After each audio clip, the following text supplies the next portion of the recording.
On the borders of North America lies a land where winter is not just a season, but a test of survival to the extreme limit.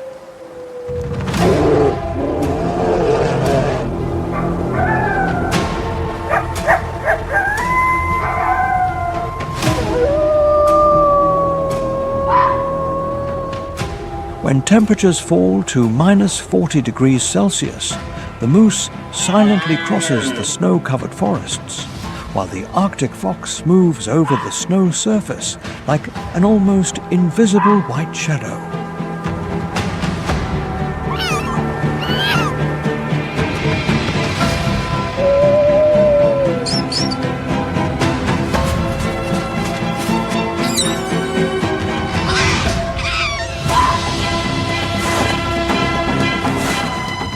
Here, just a few minutes of exposure to the cold are enough to end life. The wind howls over the endless expanses of snow and ice, carrying a penetrating cold and a deadly silence.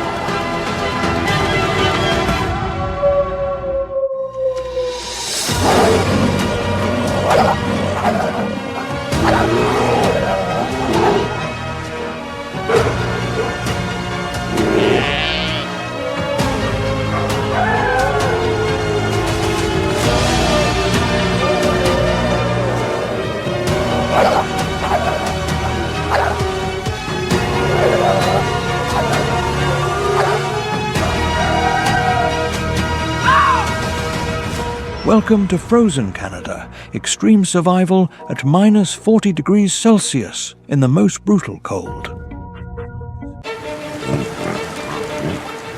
For Canada's wildlife, winter is not just enduring the cold. It is a complex ecological battlefield where the predator-prey relationship is constantly reshaped by the change of season, where food is increasingly scarce, and where hundreds of species of mammals, birds, and small creatures must face not only extreme natural elements, but also the hunger of the very creatures that share their territory. In this vast territory, Canada is currently home to more than 200 mammal species and nearly 500 bird species, many of which are forced to survive entirely during the prolonged and harsh winter.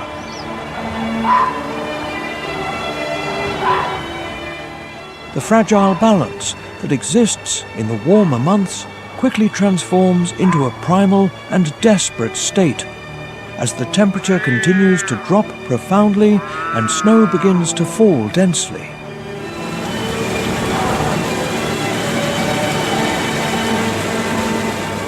In many areas of the boreal forest, winter can last 5 to 7 months a year, turning most of the landscape into an environment where energy is the most precious resource. When autumn turns into winter, the first conflicts begin to appear. Territories that were once rich enough to share now become a commodity to fight for.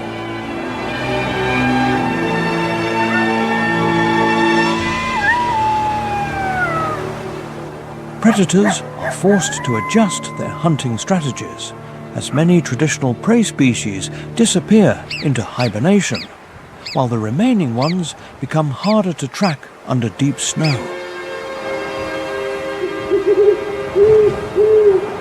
Competition for resources escalates with the severity of winter. Even small species like the black-capped chickadee must compete fiercely for access to the limited remaining insects and seeds.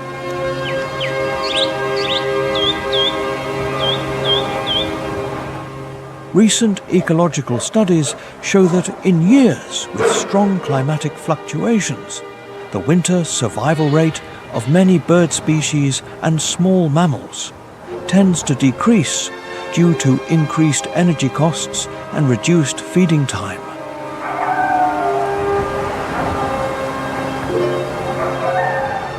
The social dynamics within many species also change notably.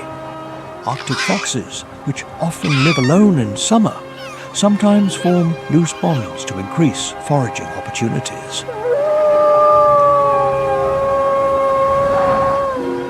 Larger predators, which avoid each other under normal conditions, may be forced into direct competition when accessing a rare food source.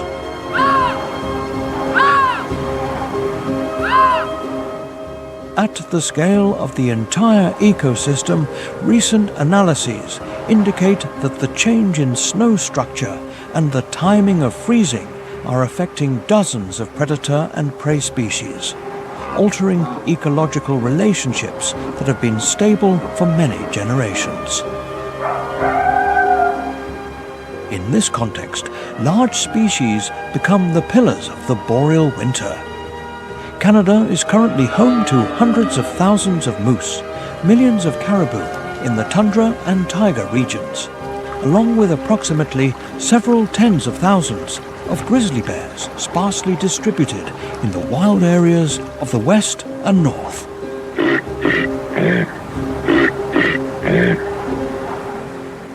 The existence of these species is not only a story of size or strength, but a testament to long-term adaptation capacity to prolonged winters, food scarcity, and a constant pressure to survive.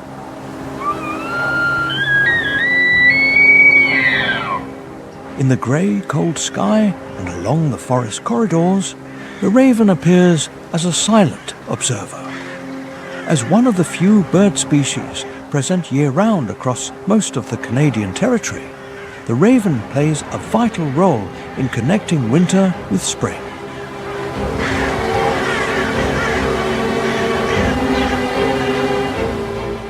When the snow melts, it helps eliminate carrion, redistributing nutrients and helping to maintain the ecological cycle for hundreds of other species that indirectly depend on this process.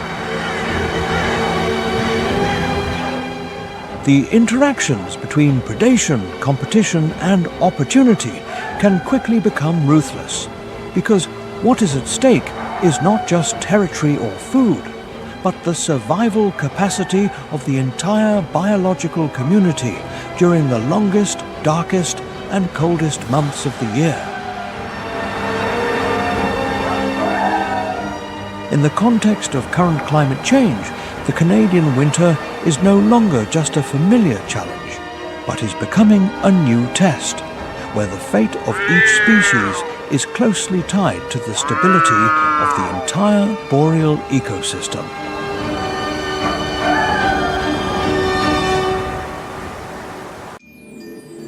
Traversing the deep snow of the boreal forest, a majestic silhouette moves with surprising grace among the towering fir and spruce trees. The moose, standing over 2 meters at the shoulder and weighing the size of a small car, is one of nature's most impressive demonstrations of how size can become a vital advantage in extreme winter. As the largest member of the deer family, this animal has developed extraordinary adaptations, allowing it to not only survive, but also maintain an advantage in conditions where even the most cold-tolerant species struggle. The moose's preparation for winter begins with notable changes in behavior and physiology in late autumn. As day length shortens and temperature drops profoundly, the animal's metabolism slows significantly, reducing energy needs compared to summer.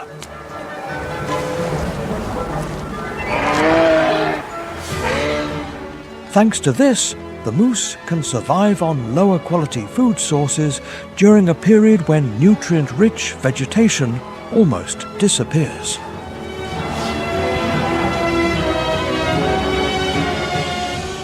The development of the winter coat is a masterpiece of the natural insulation mechanism.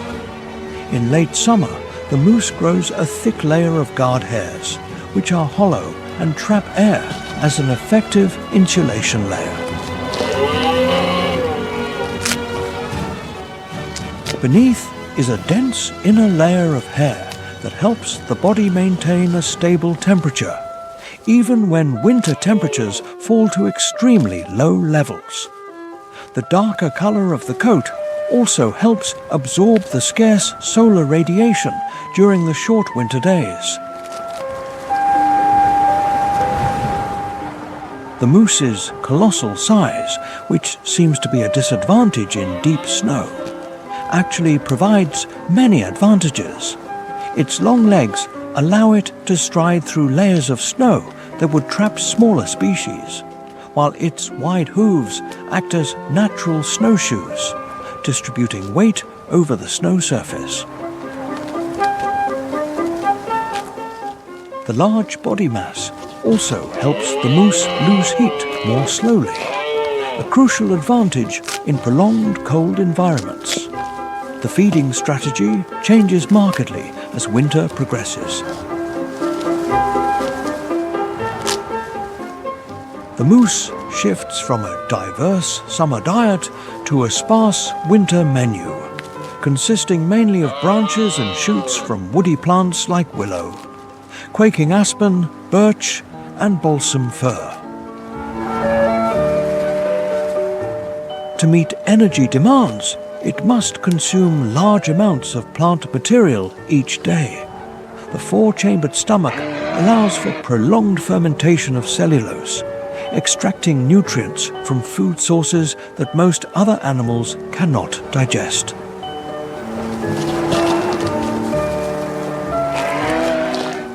This digestive process not only provides energy but also generates internal heat, which contributes to maintaining body temperature during the coldest months. As winter drags on, the moose's foraging behavior becomes more calculated.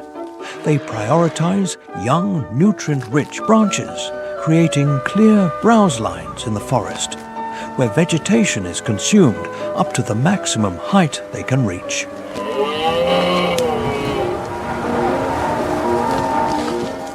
The moose's social behavior also changes seasonally. Although they often live alone in summer, in winter they may gather in loose groups in areas with food sources and wind shelter. The movement of many individuals together creates compacted trails in the snow, which helps reduce energy expenditure for the entire group, although competition is always present. In extreme cold conditions, thermoregulation becomes a constant challenge. The moose must balance heat retention with the amount of heat generated by digestion and movement.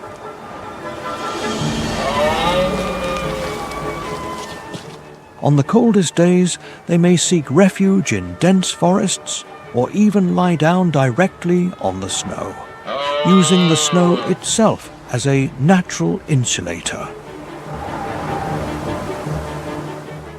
The moose's cardiovascular system is also adapted to winter. Blood flow to the extremities can be reduced during deep cold spells to conserve heat for vital organs, while the thick layer of hair extending down the legs helps protect the most vulnerable areas. The risk of being hunted increases in winter.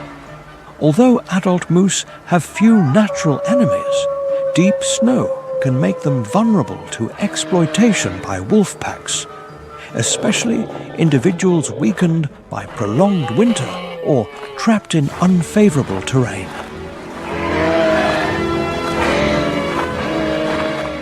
Chases in the snow can rapidly exhaust the prey. Therefore, energy conservation becomes the top priority. The moose utilizes existing trails, limits unnecessary movement, and reduces daily active time, spending more time resting compared to summer. This behavioral adaptation helps them maximize limited energy sources during the long cold months. While the giant moose retreats deep into the taiga forest to cope with the cold, a completely different survival strategy takes place in the lowlands.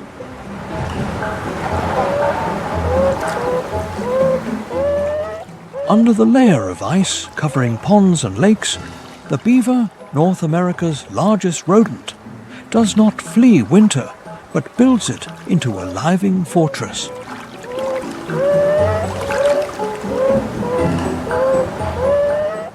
The beaver lodge stands in the middle of the frozen pond, emerging as a domed, sturdy fortress. Inside this structure, a beaver family has created a warm, dry space sufficient to shelter them during the harsh Canadian winter months. The lodge is the result of many months of precise work, displaying an architectural instinct perfected over millions of years of evolution.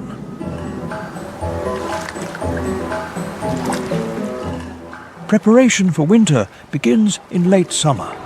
The entire beaver family works tirelessly to strengthen the lodge and expand the food cache.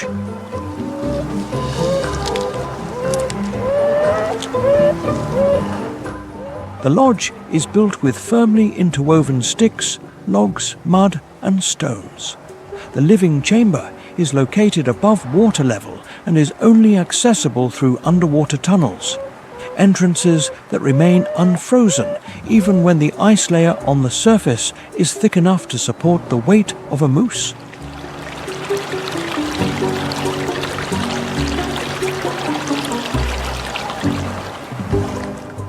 The lodge walls are incredibly thick, sometimes exceeding 1 meter at the base, which provides superior insulation. On the coldest winter nights, when air temperature drops to approximately -30 degrees Celsius, the lodge interior maintains a temperature just above freezing, warmed by the body heat of the members and the layer of frozen mud and wood surrounding it.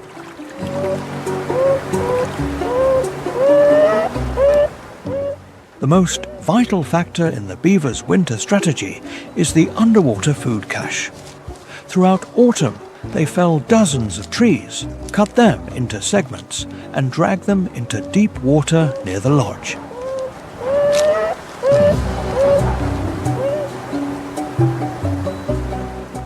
These branches are anchored to the pond bottom with mud and stones, creating a cache large enough to feed the entire family for months when the water surface is completely frozen.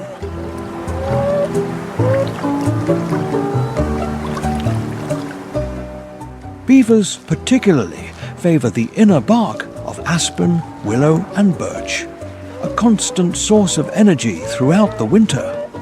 A typical beaver family can store several tons of wood, representing many weeks of continuous work.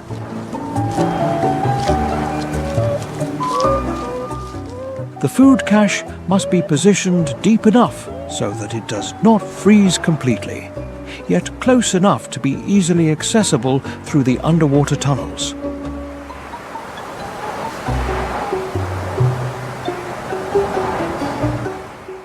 When winter descends, the beaver pond is sealed under a thick layer of ice. This ice layer is both a protective barrier and a natural insulator.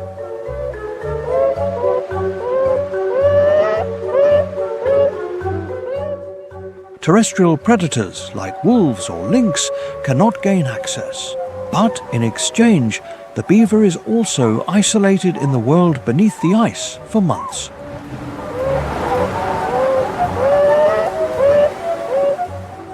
The beaver's physiology is perfectly adapted to this environment.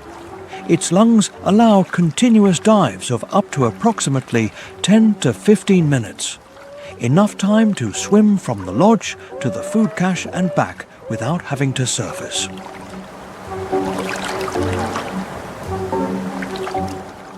Its double-layered coat, webbed feet, and strong tail make them efficient swimmers in near-freezing water.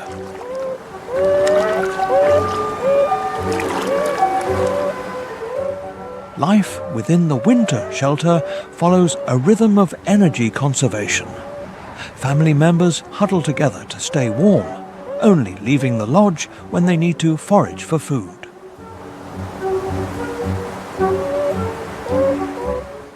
Most of the remaining time is spent on grooming, an essential behavior that helps maintain insulation and social communication through gentle contact and small sounds. Unlike many other mammals, the beaver does not hibernate. They maintain a stable body temperature throughout the winter, relying completely on the insulating coat, the lodge structure, and the stored food source.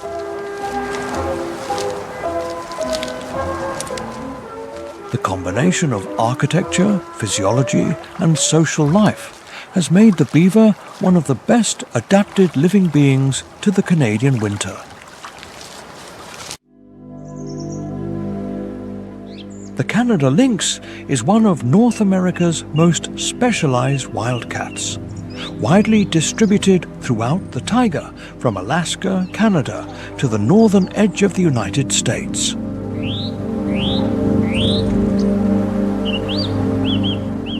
With an average weight of about 8 to 11 kilograms, much lighter than other large cats, the lynx does not rely on absolute strength, but on morphological adaptation and sophisticated hunting strategies. Ecological studies show that over 70% of this species' diet in the wild depends on the snowshoe hare, making the fate of the two species closely linked in a biological cycle that lasts many years. It is precisely in the harshest northern conditions that the Canada lynx truly leverages all its evolutionary advantages.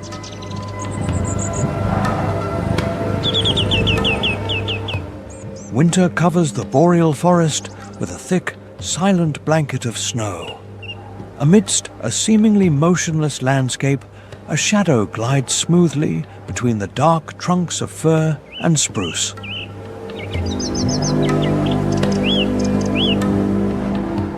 The Canada lynx moves almost noiselessly, its large paws spreading out like snowshoes, helping it glide over the snow surface where many other predators would sink and tire.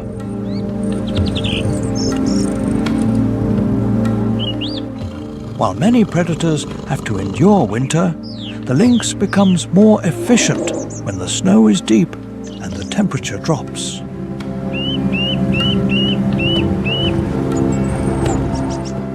The dense winter coat covers the entire body and even the paws, retaining heat and providing grip on slippery ice.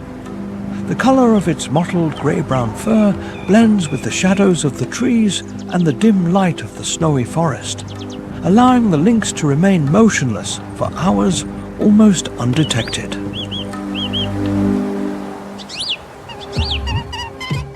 When winter drags on, the snowshoe hare remains the primary prey, but the lynx does not depend on a single species. In dense forests, the grouse often hides near the bases of trees or buries itself under the snow layer to avoid wind and predators. The lynx takes advantage of that silence, approaching stealthily, hiding behind fallen trunks. In just an instant, it pounces with a short, precise leap, biting the prey's neck, ending the hunt before the grouse has time to take flight. Deep snow slows the hare's running and limits the forest bird's escape capacity, while the lynx maintains its flexibility. Its keen hearing helps it detect very faint movements under the snow layer. Its large eyes are adapted to the dim light of short days, and its whiskers sense air disturbances. everything combines to make winter the most effective hunting period for the Canada lynx. The lynx lives alone, and territory becomes especially important in the cold season. Scent marks and claw scratches on tree trunks convey clear messages about boundaries, helping to avoid unnecessary encounters. To conserve energy, the lynx utilizes natural trails like frozen creek beds or deer paths, moving continuously through a vast territory to follow prey distribution. When spring arrives, daylight lengthens and temperature begins to fluctuate around freezing. The snow gradually softens, revealing damp soil and the first plant sprouts. Mating occurs in late winter, but the female delays embryo development, ensuring that the young are born in late spring, just as the food source becomes more abundant. In late spring, the mother lynx gives birth to her kittens in dense, wind-sheltered forests. The blind, weak kittens are completely dependent on their mother. During this period, the mother hunts near the denning area, taking advantage of the surge in snowshoe hares and rodents to feed her young and recover from the long winter season. As summer draws to a close, the lynx kittens grow quickly and begin to form independent instincts. In late season, they separate from their mother, wandering the boreal forest to find and establish their own territories. The cycle of survival closes and the first signs of winter reappear, returning the Canada lynx to its role as the absolute master of the snow.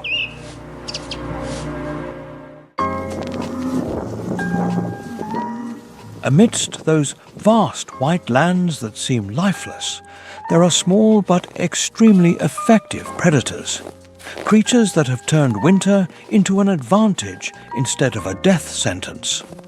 One of them is the Arctic fox, the symbol of perfect adaptation to the icy world.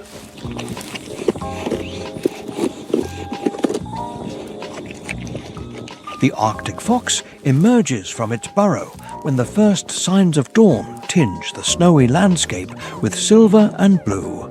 The transformation of its grey-brown summer coat to immaculate white winter coat has been completed, making it almost invisible against the snow, except for its black snout and dark eyes.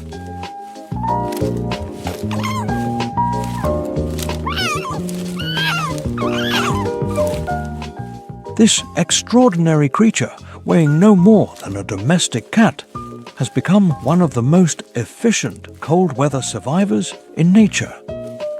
The fox's preparation for winter begins months earlier, long before the first snowfall.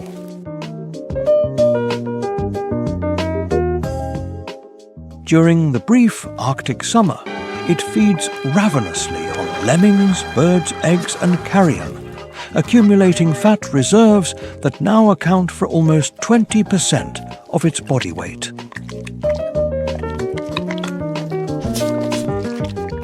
This fat serves as insulation and fuel, providing energy during the scarce months of winter, when prey becomes rare and hunting requires great effort in deep snow.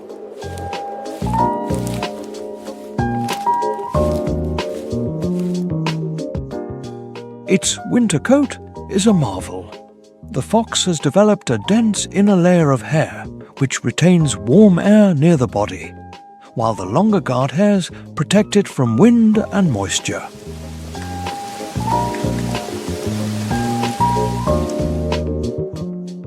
The fur extends to the paw pads, providing it with natural snowshoes, distributing weight and providing traction on icy surfaces. Its ears have become smaller and rounder than in summer, reducing heat loss, while its snout has shortened to minimize exposure to freezing air. The fox stops at the entrance of its den, sniffing the air with its keen senses. Its hearing is so sensitive that it can detect the movement of a lemming under 60 centimeters of snow.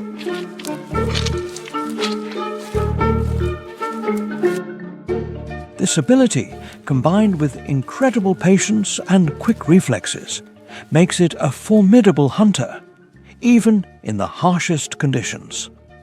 Its burrow is a complex network of tunnels and chambers that the fox has inherited from previous generations, or dug over several seasons. Some of these burrows are centuries old, passed down from generation to generation and expanded over time into small underground cities.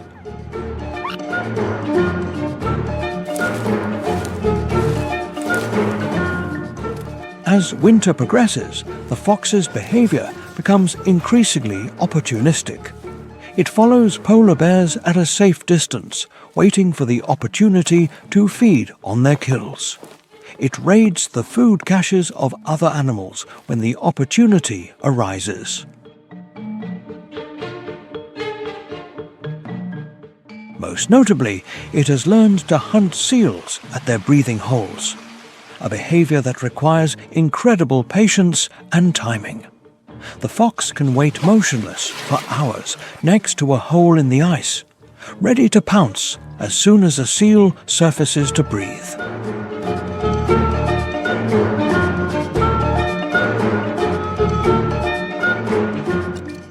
The fox's hunting technique in the snow is admirable. It remains still with its head tilted, listening for the faint sounds of prey moving beneath the surface. When it pinpoints the location, it leaps high and dives headfirst into the snow, often disappearing completely. It often emerges with a lemming or vole firmly clamped in its jaws. This behavior, known as mousing, requires incredible precision and accounts for a significant part of the fox's winter diet. Territory becomes crucial in the winter months. A single fox can occupy an area of up to 30 square kilometers, marking boundaries with scent and protecting them from intruders. These territories often overlap with those of other predators, leading to dangerous encounters. The fox must constantly balance the need to hunt with the risk of becoming prey.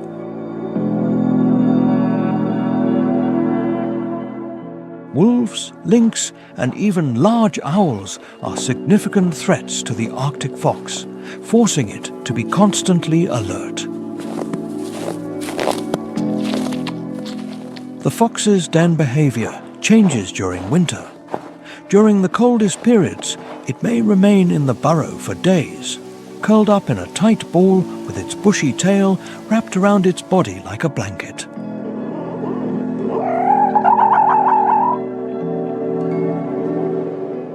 Its metabolic rate decreases significantly during these rest periods, conserving energy until a hunting opportunity arises.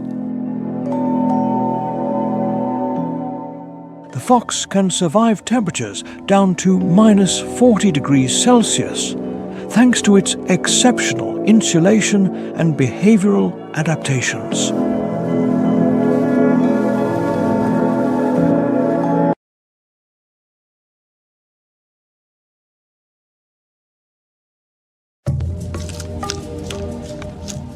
Beneath the vast grasslands of Canada, a complex network of underground burrows is home to one of the masters of winter survival, the Richardson's ground squirrel.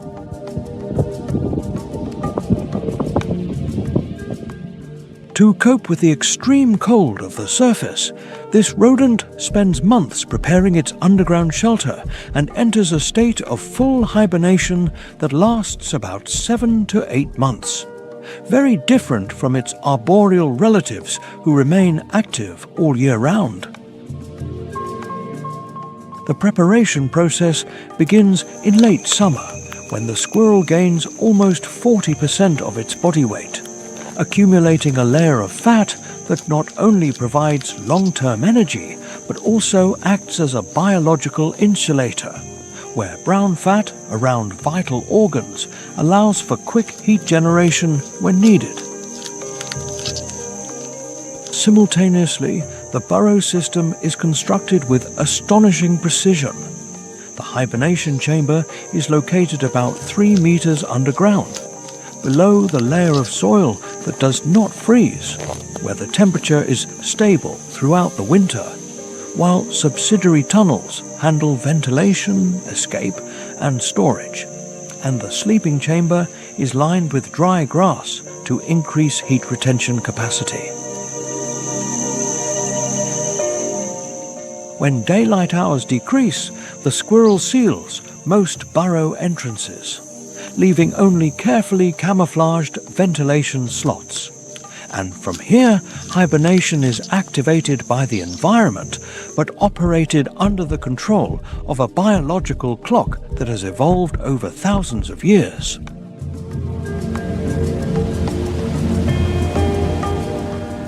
In this state, the body undergoes profound physiological transformations. Temperature drops from approximately 37 degrees Celsius to nearly 2 degrees Celsius. Heart rate from over 300 beats per minute to just a few. And metabolism reduces to less than 5% of the normal level, causing non-essential organ systems to almost stop to save maximum energy. However, hibernation is not completely continuous, as every few weeks the squirrel briefly wakes up to perform essential physiological functions. Although each awakening consumes a considerable amount of energy and forces the body to maintain a precise balance of fat reserves.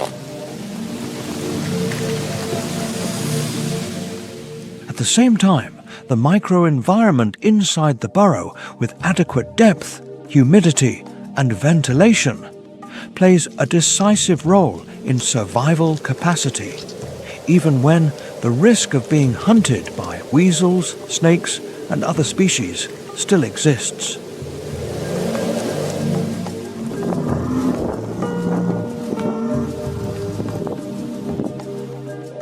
Finally, the timing of ending hibernation has vital strategic significance, as waking up too early means snowstorms and food shortages, while too late causes the squirrel to miss the short breeding season. So males often wake up first to establish territory. Females follow a few weeks later, closing the long and harsh winter and opening a new life cycle.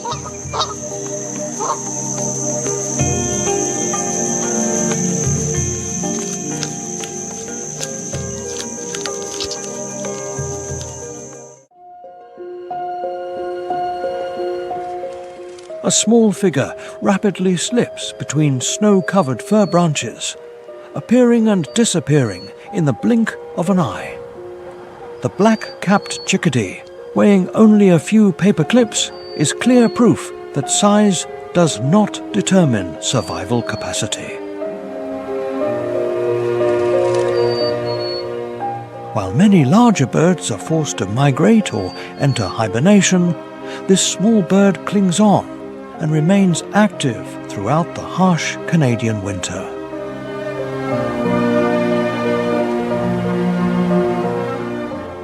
In terms of shape and behavior, the chickadee has many similarities with familiar small birds of temperate regions, such as sparrows, finches, or other tit species. They continuously move between branches, examining tree bark and low vegetation for food, common behaviors in the small bird world in winter.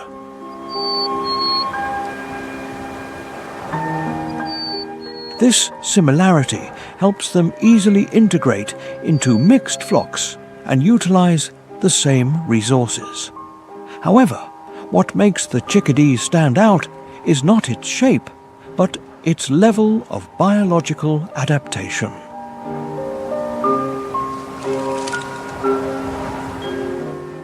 In autumn, they enter an intense caching phase, hiding thousands of seeds and insects in tree bark crevices, under lichen, and throughout their territory.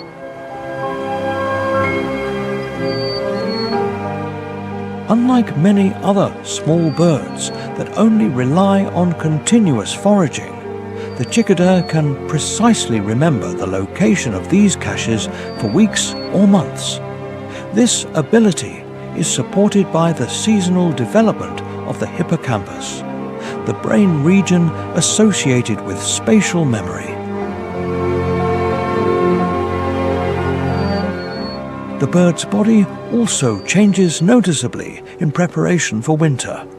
In late autumn, the summer plumage is replaced by a thicker layer of winter plumage with a significantly higher number of feathers. These feather layers create air pockets that trap heat, allowing the bird to fluff up its feathers to increase insulation when the temperature drops profoundly. Functionally, this mechanism is similar to that of many other small birds, but in the chickadee, efficiency is taken to an optimal level.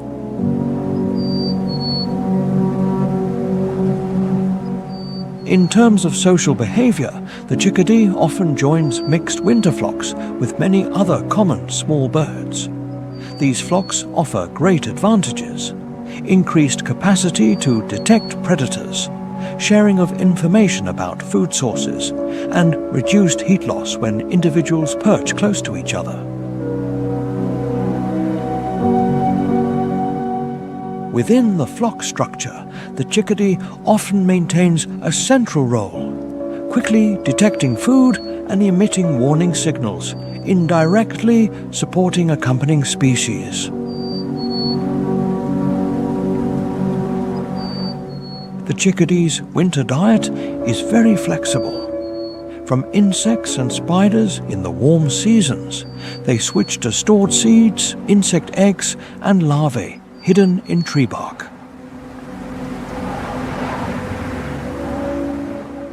They use ingenious feeding techniques like hanging upside down from branches, thanks to their strong legs and sharp claws for gripping firmly even small branches, behaviors also often seen in many other small birds in the winter forest. The chickadee's most notable adaptation is the state of torpor, lethargy. On cold nights, they can reduce their body temperature to approximately 10 degrees Celsius and drastically lower their metabolic rate.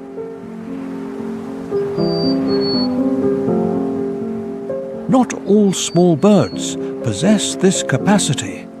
Thanks to this, the chickadee conserves energy during the long nights when the temperature can drop below -30 degrees Celsius, although it must accept the risk of being vulnerable and needs a lot of energy to warm up again in the morning.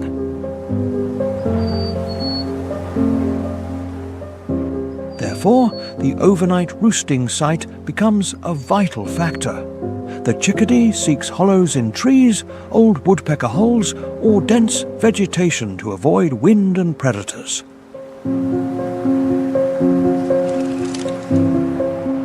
Sometimes several individuals perch together in the same hollow, sharing body heat on the coldest nights. These safe positions are often learned and remembered, especially in experienced individuals. The bird's brain also changes seasonally.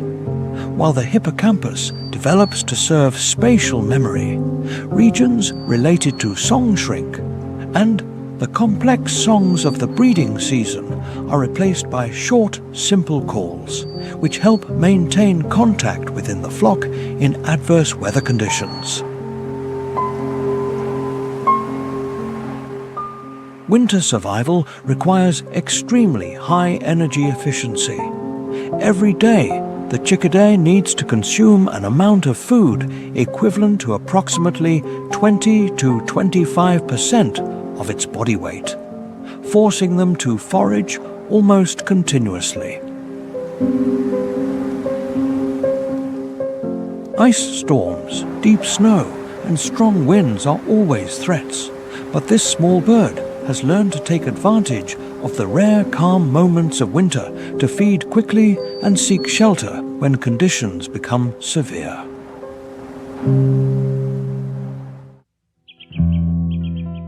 While small creatures like the black-capped chickadee must face winter with flexibility, memory, and incessant activity, at the other end of the survival spectrum, large mammals choose a completely different strategy.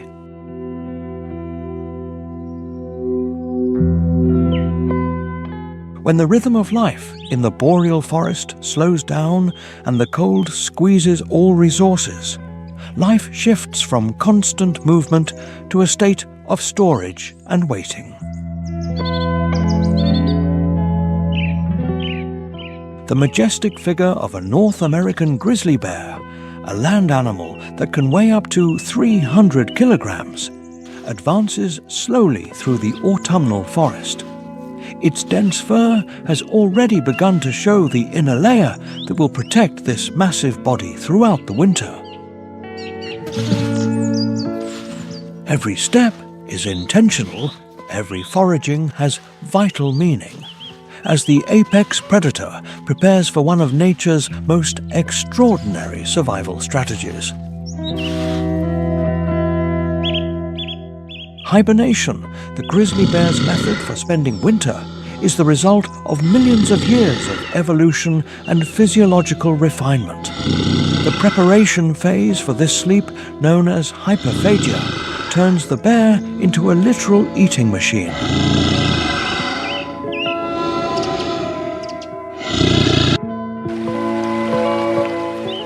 In the late months of summer and autumn, a grizzly bear can consume up to 20,000 calories per day, compared to approximately 5,000 calories in summer. This frantic feeding causes the bear to gain an average of 2 kilograms per day, with some individuals almost doubling their weight before entering the den.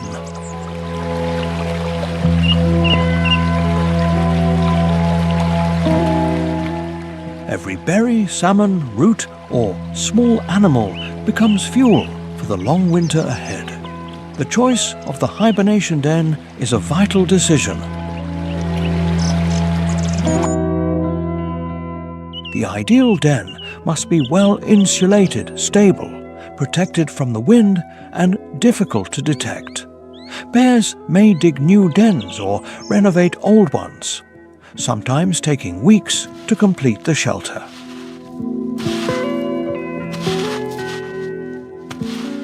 These dens are often located on north-facing slopes, where snow accumulation forms a natural insulating layer.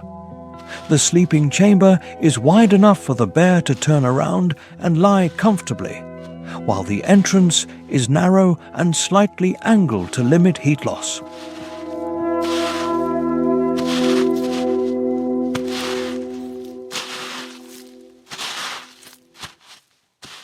The bear lines the den with grass, leaves, and soft material, creating a simple but effective bed. When winter arrives and the bear retreats to its den, one of the most impressive physiological transformations in the animal kingdom begins.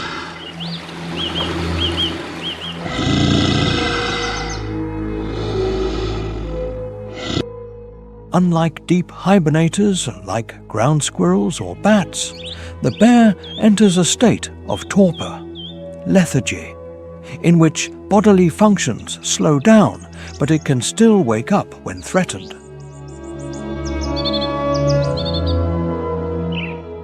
heart rate reduces from approximately 40 to 50 beats per minute to only about 8. Breathing becomes slow and shallow, and body temperature only slightly decreases from approximately 38 degrees Celsius to around 34 degrees Celsius. This moderate reduction, combined with the large volume and thick fur layer, helps maintain the activity of vital organs while energy demand is drastically reduced.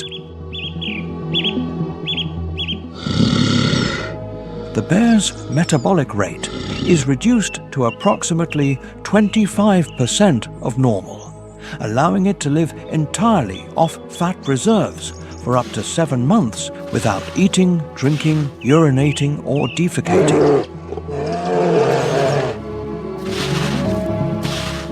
What is even more remarkable, pregnant female bears give birth immediately during torpor, usually in January or February. The cubs are very small, weighing less than 0.5 kilograms, and are nourished with energy-rich mother's milk in the warmth of the den, while their mother still survives thanks to the stored fat layer.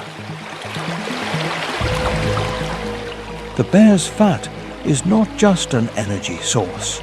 It also acts as an insulating layer, supports thermoregulation, and includes brown fat deposits around vital organs that help generate heat when needed. The bear's body recycles urea into proteins, limiting muscle loss during long periods of inactivity. Water is also regenerated from fat metabolism and reabsorbed into the body, helping the bear avoid dehydration without leaving the den. The timing of the grizzly bear's den entry and exit closely depends on environmental conditions and the physical condition of each individual. Most bears enter the den from October to December, when food is scarce and stable snow forms, and emerge from March to May, when spring begins to melt the ice and the first food sources appear. Female bears with cubs are often the last to leave the den, waiting until exterior conditions are safe enough for the cubs' first steps.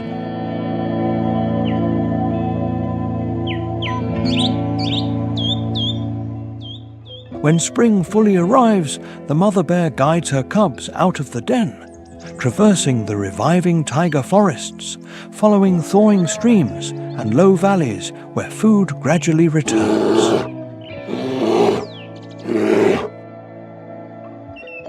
In the initial stage, the young are still heavily reliant on energy-rich mother's milk, while learning to forage for roots, insects, and the first seasonal food sources.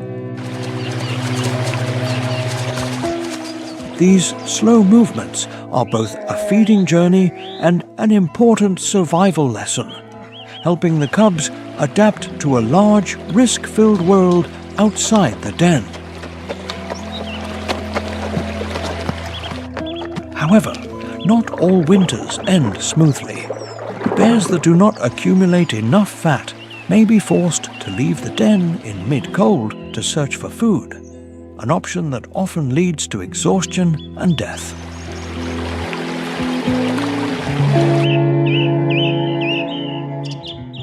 Today, climate change and disturbance from human activities are disrupting this natural hibernation rhythm, causing bears to wake up earlier or be forced to abandon their dens at unfavorable times, which significantly reduces the chances of survival for both mother and cubs.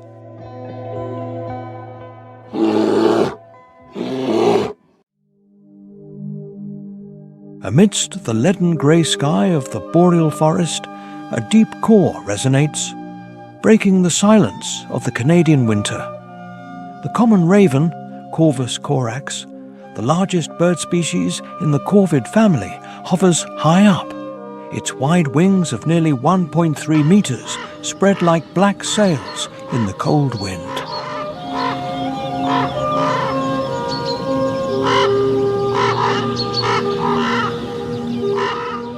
Weighing an average of 1 to 1.5 kilograms, the raven is not the strongest predator, but it is one of the most intelligent and adaptable creatures of this icy land.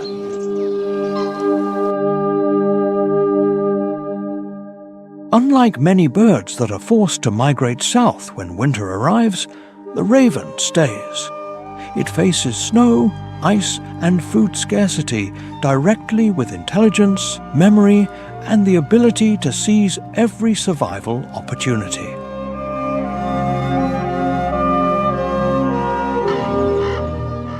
In the coldest months, when insects disappear and vegetation is buried under deep snow, the raven gradually shifts to a role as a scavenger and opportunist.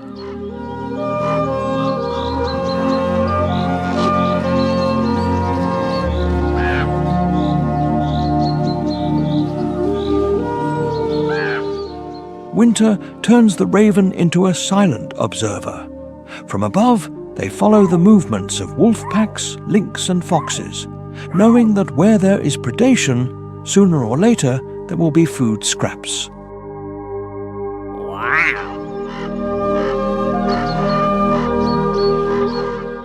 The raven can remember carrion locations for days, even weeks, and return at the right moment when the ice begins to break or when the predator has left.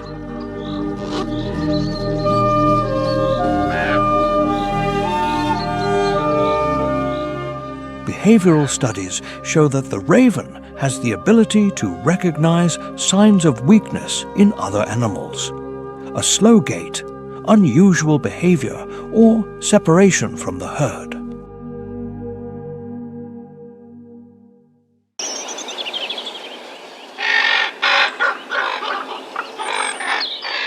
This helps them access food sources much earlier than many other scavengers.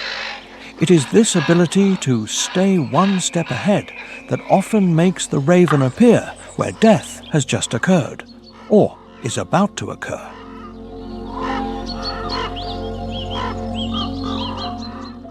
When spring gradually yields to winter and snow begins to melt, the raven's role becomes particularly clear.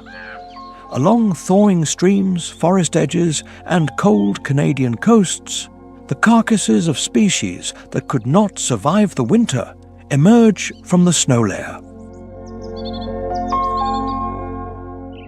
The raven is one of the first species to access it, contributing to cleaning the environment and preventing the spread of disease.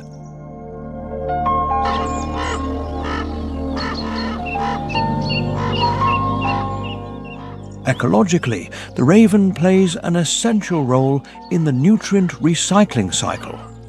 By consuming carrion, they return the energy frozen throughout the winter to the ecosystem, indirectly nourishing the soil, water, and other species as the growing season begins.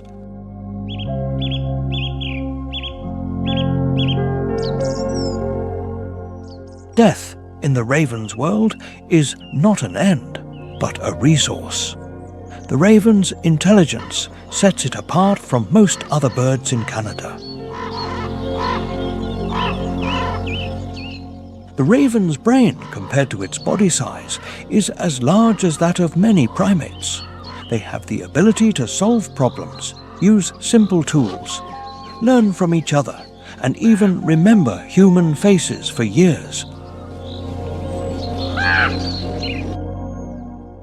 Individuals who have been threatened can warn the entire flock, creating a network of collective memory rarely seen in the bird world.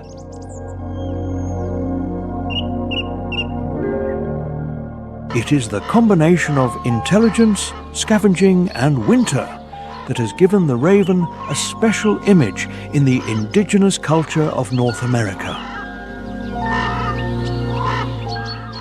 In the legends of the Inuit, Haida, and many Canadian tribes, The raven is not a bringer of death, but a recognizer of death. It is seen as a creature that stands on the border between life and death, appearing where natural order is in transition. The image of the raven as a messenger of death does not come from superstition, but from real observation dating back thousands of years. Humans noticed that where ravens congregate, there is often carry-on, exhaustion, or an imminent event. In a land where winter can kill in just a few days, that capacity has a profound survival meaning.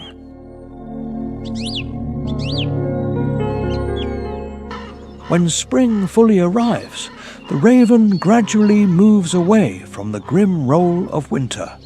They begin to build nests on cliffs, tall trees or coastal headlands, lay eggs and raise their chicks.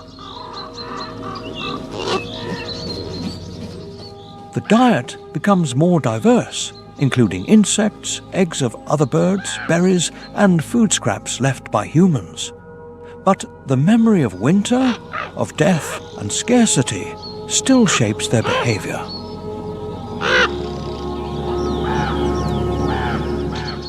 In the Canadian ecosystem, the raven is not a hero nor an omen. It is a witness. Witness to death, rebirth, and the relentless cycle of nature. Between the ice, the snow, and the ancient forest, the raven's harsh call resonates as a reminder that, to survive in this land, intelligence is sometimes as important as strength.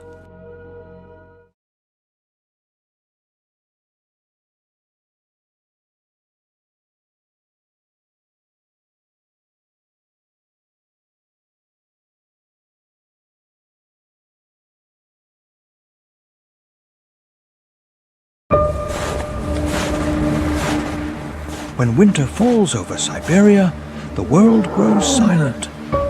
Snow blankets the endless land, rivers lie motionless beneath the ice, and the taiga becomes a white ocean where time seems to disappear.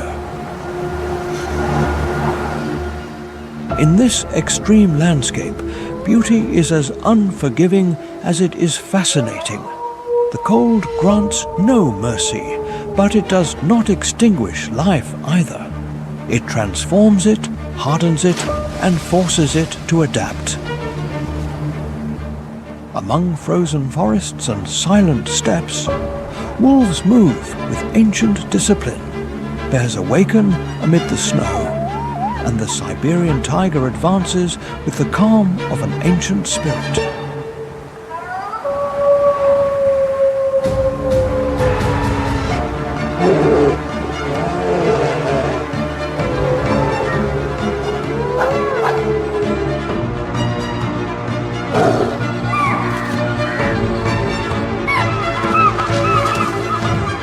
Welcome to wild Siberia, the land of the fiercest predators.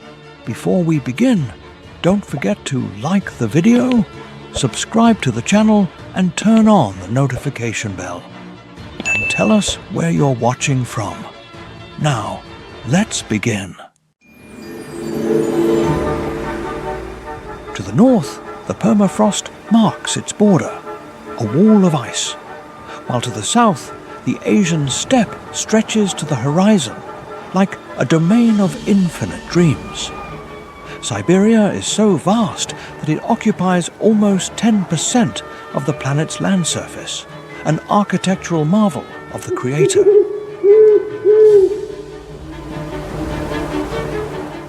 The Siberian ecosystem is perhaps one of the most majestic and pristine on Earth. In Siberia, everything is bigger, of epic scale. To the west, crossing the Urals, vast plains of more than 2,000 kilometers appear, where swamps and marshes seem endless, like a sea of land. Afterwards, the Siberian taiga emerges with dense forests the size of a continent, where trees whisper ancestral stories. To the east, in the Russian Far East, imposing mountain ranges with dozens of active volcanoes guard the rear of this majestic kingdom, like silent protectors of the land.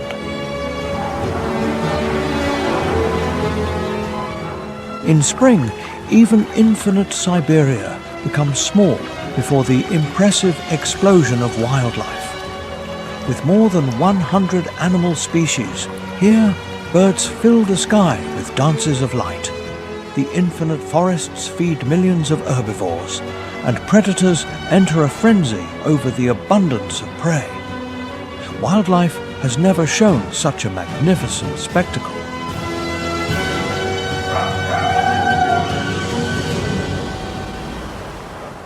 But there is a small problem. It is only October, and the harsh Russian winter has just begun. For the next 8 months, Siberia shows its toughest and most relentless side, with temperatures reaching minus 68 degrees Celsius. Here, snow falls incessantly, blurring all boundaries between the sky and the earth. The rivers transform into endless mirrors of ice, and the world is covered with a thick white blanket. Even the sun cannot bear so much harshness and abandons Siberia to its fate. However, what seems like a white hell, Mother Nature uses as a canvas to write the most wonderful stories of wildlife, a breath of the earth in all conditions.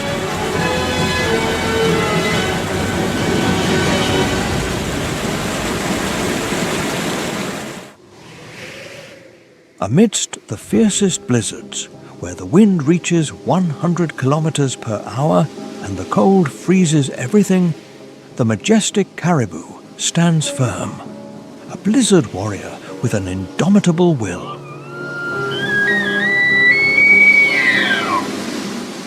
With its thick fur covering the entire body, the caribou has been endowed with a natural coat to withstand the most rigorous winter of wildlife. The impressive size of the caribou, weighing over 180 kilograms and measuring 2 meters in height, is ideal for storing fat and retaining heat in this unwelcoming Siberian winter, a secret of warmth.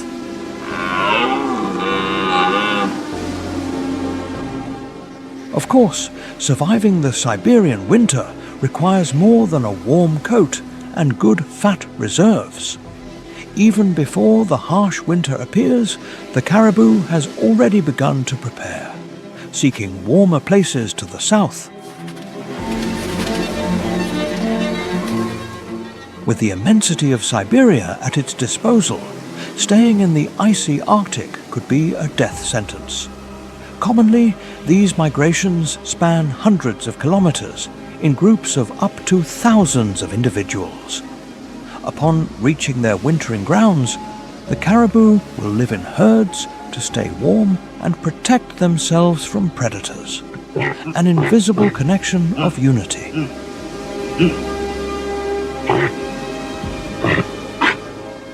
In addition to sheltering from the cold during the icy season, the caribou's coat turns white to cleverly camouflage itself in the now pale northern forests.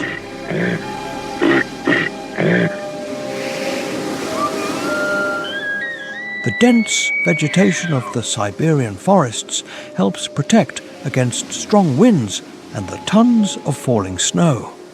Depressions in the terrain also offer good shelters that help avoid becoming windbreaks against the extreme cold. But the caribou cannot simply shelter throughout the winter. With its stomach rumbling, the herds are forced to go out in search of food. The options are not easy: starve or expose themselves to the freezing cold. With no other option, the caribou moves through the white landscape, searching for grass, abundant moss, and tasty lichens. Thanks to its large hooves, the caribou can move smoothly over layers of snow up to 1.5 meters deep, a feat of dexterity.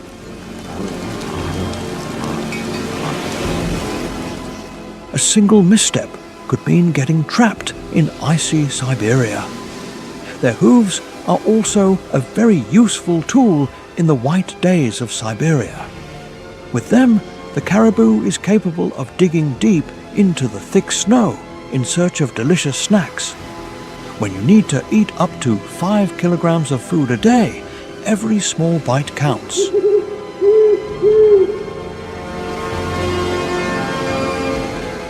However, since climatic conditions do not allow for wasted effort in random excavations, the caribou relies on its extraordinary sense of smell to locate possible food sources. Where other herbivores only see white snow, the caribou smells nutritious fungi. A delicacy in this desolate ecosystem, a miracle of instinct. In addition to helping find food, the caribou's trained sense of smell also helps it avoid being eaten. Just as the caribou desperately seeks food, hundreds of predators try to stalk an unsuspecting caribou to make it part of their diet.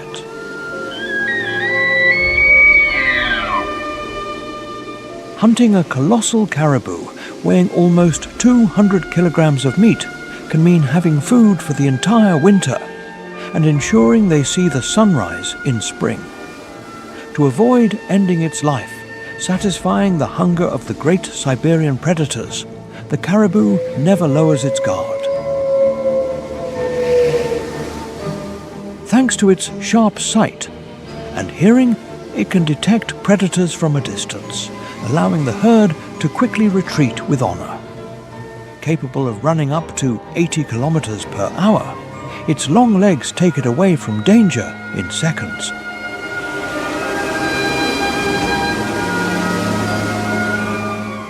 On the other hand, in a wild environment like Siberia, it is not always possible to avoid trouble, and sometimes it is necessary to bravely face the bullies of the area. The caribou uses its sharp antlers, up to 1.5 meters long, to butt predators.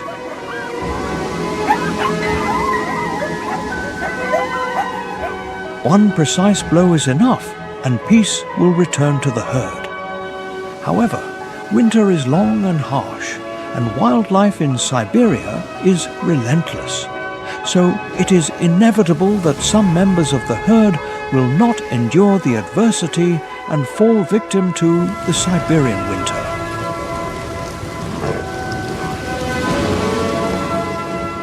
Many caribou, after a small mistake, become trapped in the deep snow that turns into quicksand, and only spring will free them, when scavengers take advantage of the feast that winter has left them.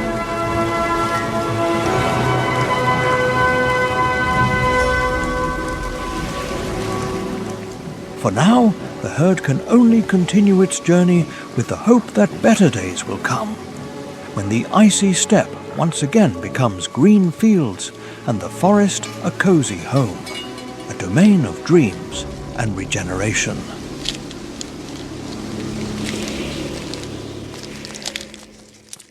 Not far from where the caribou herds live in the forest, royalty itself observes the entire animal spectacle taking place on the snow. The golden eagle, in a display of bravery and survival instinct, does not abandon the challenging Siberian ecosystem and remains, despite the harsh living conditions, a lord of the icy sky with an indomitable will.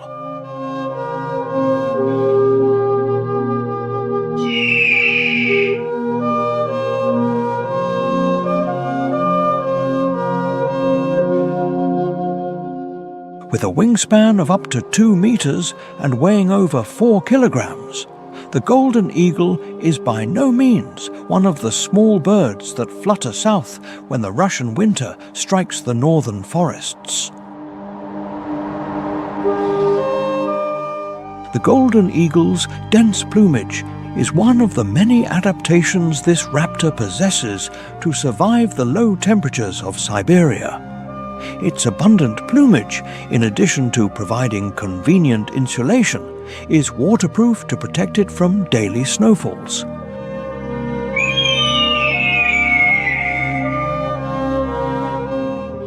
No matter how much it snows, the golden eagle's stomach cannot stop working in winter, so staying in the comfort of its shelter is not an option.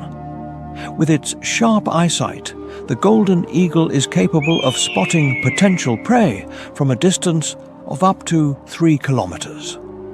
This, in a place where the sun has disappeared forever, is an unmatched advantage. However, despite being a fierce raptor, winter also presents challenges for the golden eagle.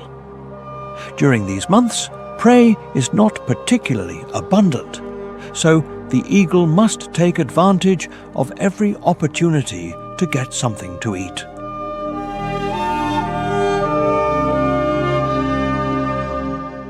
Adapting to the new reality of the environment, the golden eagle seeks smaller prey, which provides it with a good amount of nutrients without requiring much effort. With the golden eagle flying in the sky, it is better for rabbits, hares, and small rodents to hide, because in a matter of seconds, they can go from walking on the cold plain to being trapped in the long talons of the golden eagle, tens of meters from the ground, an aerial dance of the predator. After flying kilometers in search of a warm meal amidst the inhospitable landscapes, the golden eagle spots a potential prey. Once it has it in its sights, the eagle swoops down at more than 200 kilometers per hour. Commonly, the helpless prey can do nothing. The golden eagle grabs it with its sharp talons and kills it with a blow to the back of the neck. Although it is capable of flying hundreds of kilometers a day in spring and summer, in winter, the golden eagle must limit its flying time, as the weather conditions are not at all favorable. By not being able to cover great distances in search of food, the bird often has to endure hunger. In its now not-so-long flights, the golden eagle does not only try to spot potential victims for its fierce talons.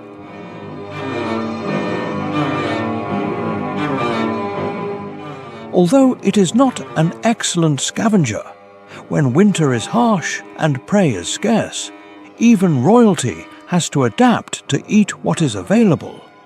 So the remains of large terrestrial predators are not a bad meal for the golden eagle.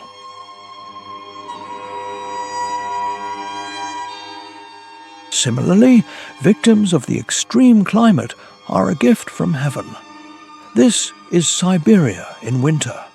While some species die, others enjoy what is left of them, a cruel flow of biological time.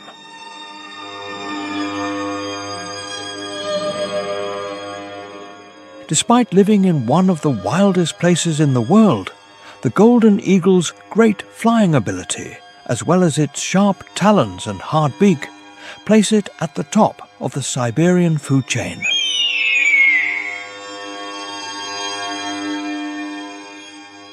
Although when spring arrives, it will have to defend its nest from the presence of intruders, that is another story. And for now, the eagle only concentrates on surviving the harsh Russian winter.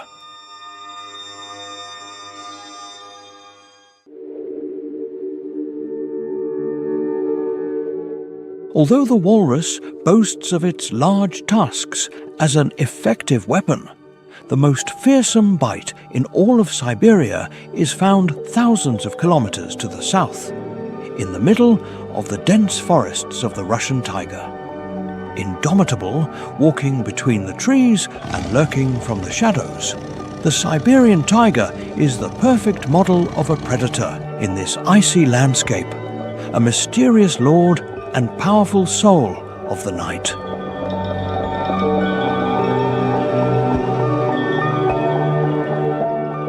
Weighing up to 200 kilograms and over 2 meters long, the Amur tiger is living proof that in Siberia, everything is bigger and wilder. It is nothing less than the largest feline in the world.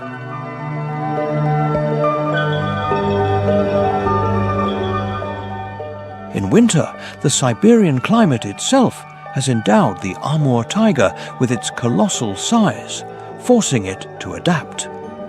During these freezing months, the Siberian tiger's fur can reach up to 11 centimeters long in some parts of the body, enough to withstand the sub-zero conditions.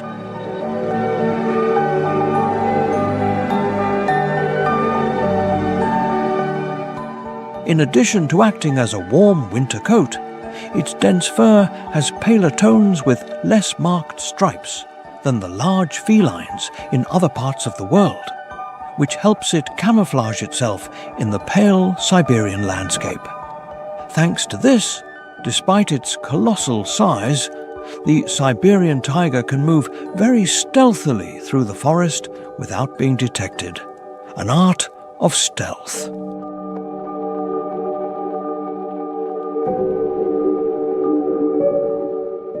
The Siberian tiger's life is quite solitary during the long Russian winter.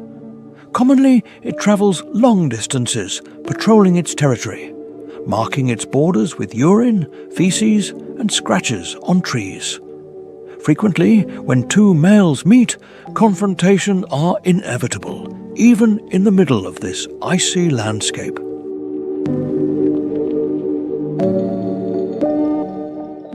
With the cold problem controlled and the domain free of strangers, the Siberian tiger must address another of the great challenges of living in Siberia during these sub-zero months. With a voracious appetite that requires up to 30 kilograms of meat a day, the Amur tiger must be precise when hunting.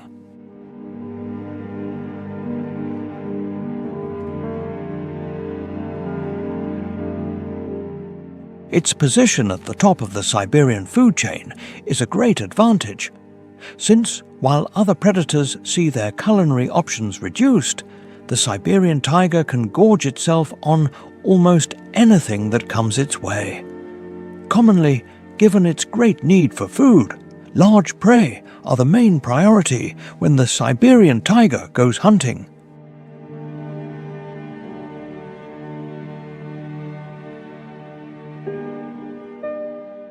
Hares, pikas, deer, elk, caribou, and wild boars must be careful, because in a matter of seconds they can be charged by a large feline of more than 200 kilograms. Living in the dense forests of the taiga, for the Siberian tiger, the key to feeding is stealth, especially in the harsh winter.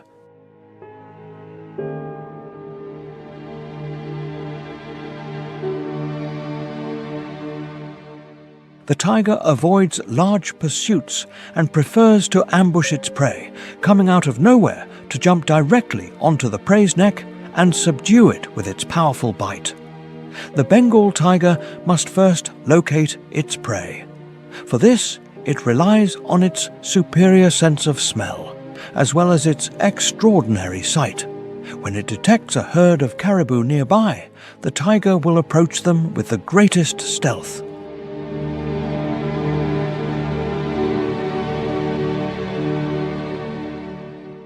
The tiger's strategy is usually to wait patiently, hidden among the vegetation, and leap up to 5 meters through the air directly onto its unsuspecting victim.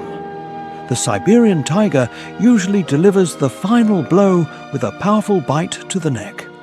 If it fails its goal in the first attack, the Siberian tiger does not hesitate to start a swift pursuit that almost certainly will end with the ingestion of a tasty piece of meat.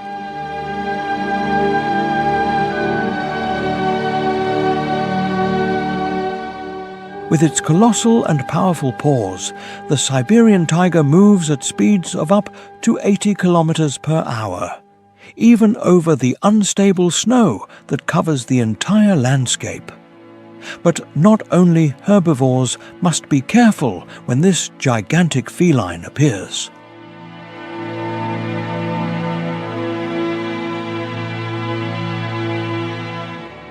The Siberian tiger's super predator status means that even predators accustomed to terrorizing other species find themselves in the position of prey. From the colossal black bear through the wild lynx to the fearsome wolf packs, all can end up on the menu of the undisputed king of the Siberian forests.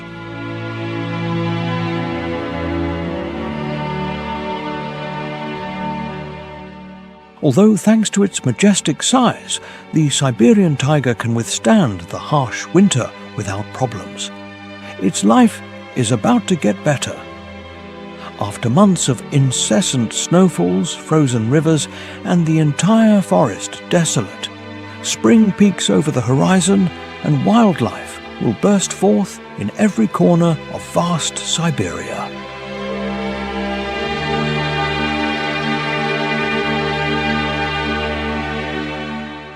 For the Amur tiger, this means abundant prey and the start of the mating season, in which the male will be delighted to show off his charms to win over a female ready to reproduce.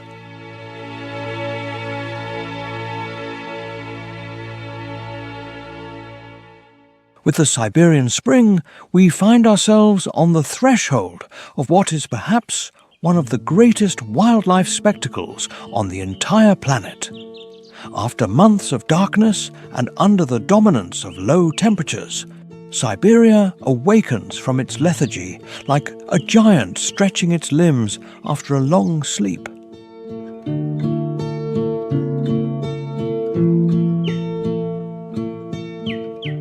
Little by little, everything returns to what in other parts of the world could be called normal. But here, with 9 months of harsh winter, it is an exception. With the slow but constant increase in temperatures, the thick snow melts, revealing an exuberant green blanket that sprouts strongly.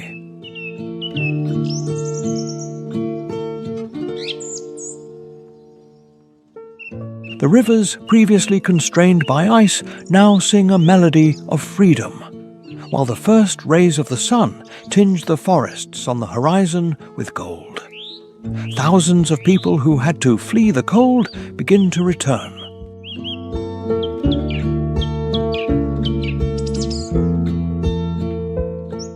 Migratory birds fill the sky, filling the air with their songs, announcing the arrival of a new reality in wild Siberia. This is perhaps the greatest manifestation of wildlife ever seen in this region, where the wild world, defying all predictions, was barely surviving. Now it is a paradise on earth, where the miracle of life is manifested in every corner.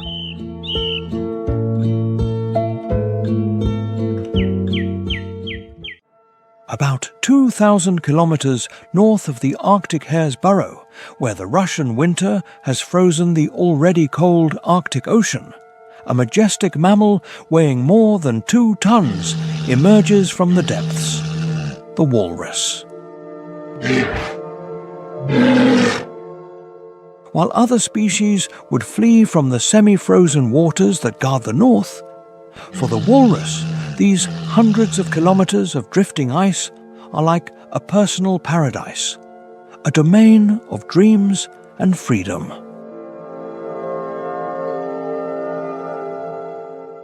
The walrus's ability to adapt to low temperatures is perhaps one of the most extreme in the entire animal kingdom.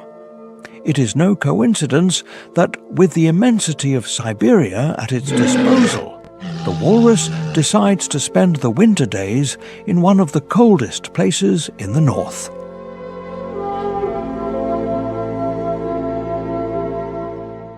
To maintain body temperature, Mother Nature has endowed the walrus with a blubber layer up to 15 centimeters thick. In the hardest days of the Siberian winter, the walrus reaches a fat ratio of 1/3 of its body weight, allowing it to stay warm regardless of external conditions. A secret of miraculous warmth.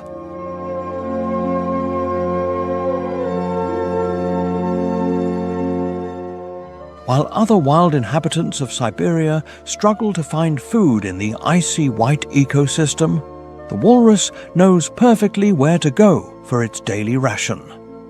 The Arctic seabed, even on winter days, contains a great abundance of mollusks, crustaceans, and invertebrates, which helps keep the colossal walruses healthy and well fed. But, of course, this food will not come on a silver platter to the comfort of its shelter on the ice. Every day, the walrus dives up to 90 meters into the dark waters, rooting around the seabed in search of delicacies. To locate these tasty clusters of seafood in the depths, the walrus uses its sensitive whiskers as detectors in these dives.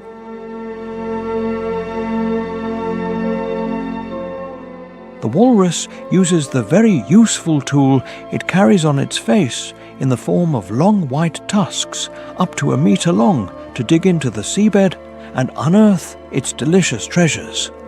When it finds food, the walrus commonly crushes it all and turns it into a kind of nutritious paste that it ingests instantly.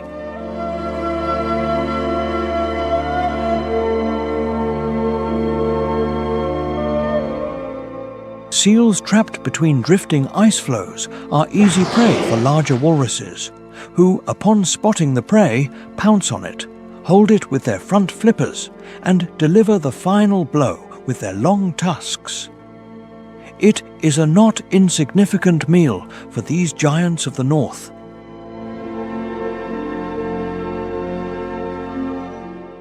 But rooting up the seabed and skewering panicked seals is not the only thing the walrus does with its useful tusks. On the icy terrain, these tusks work very well as grappling hooks to get out of the water, as well as to climb steep terrain.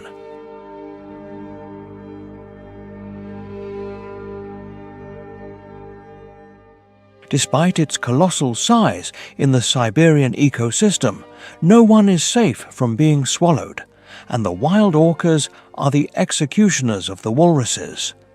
To protect themselves from them, it will not be enough to climb onto small ice floes. As with their gigantic physique, the orcas can easily flip them. To escape the voracity of the orcas, the walrus must move to higher land areas, where the ice layer is several meters thick and prevents these bloodthirsty dolphins from accessing the terrified walruses. The walrus's adaptability to freezing temperatures is such that while other Siberian species only think about survival, the walrus can be said to feel love in the cold Arctic air. In the middle of the Siberian winter, walruses begin their mating season, in which the male will use its versatile tusks for a new purpose.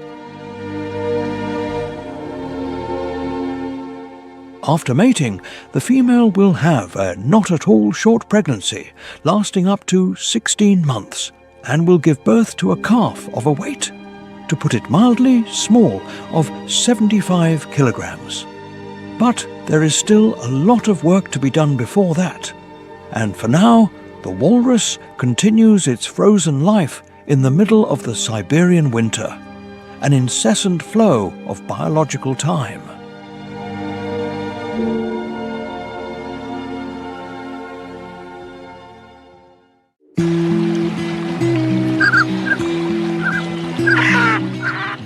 Contrasting with the austere plumage of the black grouse in eastern southern Siberia, where the Urals are thousands of kilometers away, in the tranquil summer waters, the colourful mandarin duck enjoys a refreshing bath.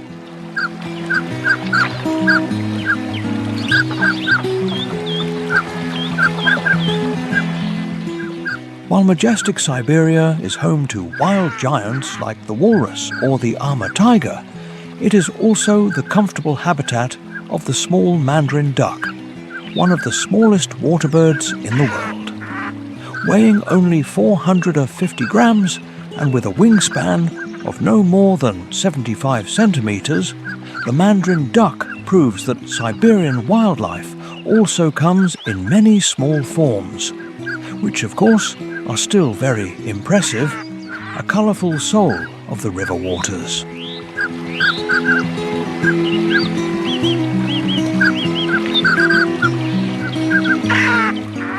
The mandarin duck is a species that represents the beauty of Siberian fauna. Even in the middle of the vibrant summer ecosystem, this small bird does not go unnoticed. With its vibrant colours, its small red beak, and the large white crescent above its eyes, the mandarin duck looks like a species from the tropical zones of the planet, where Mother Nature has no limits in her imagination. The mandarin duck's chest combines purple and white tones with red flanks and orange feathers, giving it a unique appearance even in a place as full of life as Siberia. Although no less beautiful, the female of this species is not so lucky in terms of the coloration of her plumage, sporting grey and lilac tones all over her body.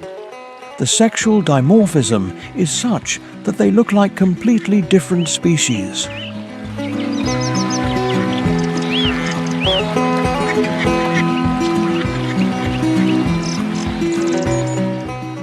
Although very easy to see, having such striking plumage in the middle of the wild Siberian ecosystem is sometimes not a good idea.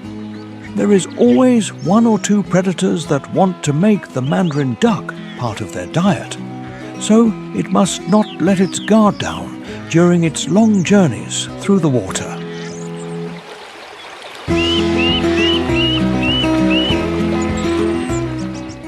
Among the species that do not care about beauty, but about the taste of the mandarin duck, are the owl, the coyote, and the marten. Of course, when you weigh less than half a kilogram and live in a place as wild as Siberia, with a long list of fierce predators looking for you, the idea of fighting is not the most advisable.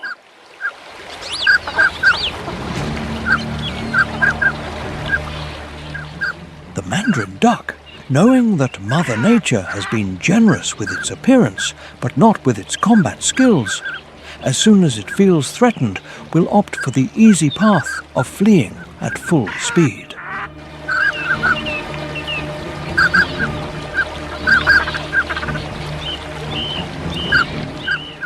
Either by swimming down the river or by exhibiting its flying skills.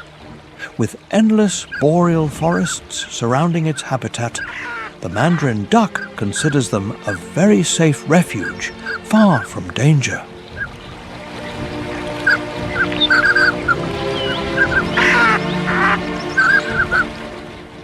With the not small problem of escaping the radar of wild predators under control, the mandarin duck now forages without worries. One of the keys to this small bird's survival in an ecosystem as unforgiving as Siberia lies in its ability to adapt its diet.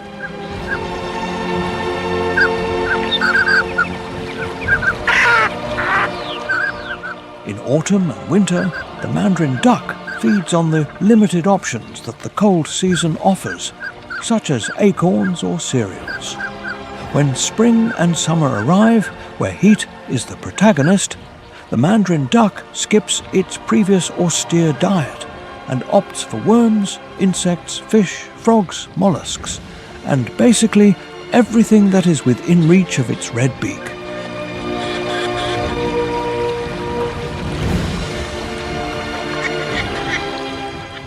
However, with such a striking appearance, it is better to go out and forage early in the morning and return to the relative safety of the trees and dense vegetation as soon as possible.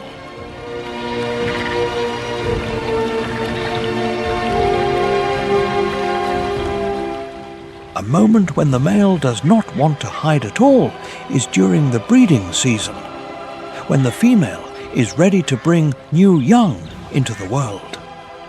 As good romantics, they swear eternal love to the female, thanks to which they achieve what they were looking for.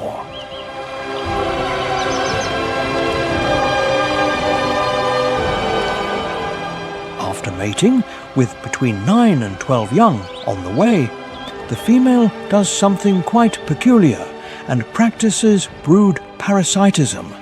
That is, she leaves some of her eggs hidden in the nests of other females for them to raise, thus reducing the costs of raising.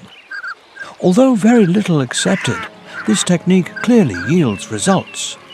Every egg in another nest means one less mouth to feed for the female.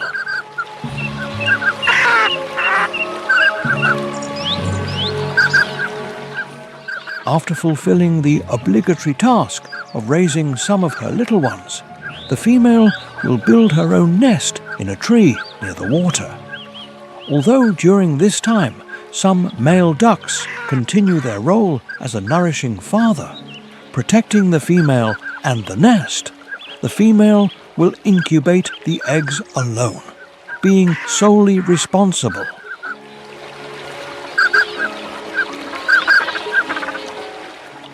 Although the male had sworn to her that he would always be with her, with so many young on the way, the male cannot handle the pressure and leaves just before the little ones are born. So, the single mother will take care of raising her numerous family, and since time runs fast, it is better for the little ones to learn quickly as the leaves begin to fall from the trees, announcing the arrival of autumn, and with it, everything begins to cool down again.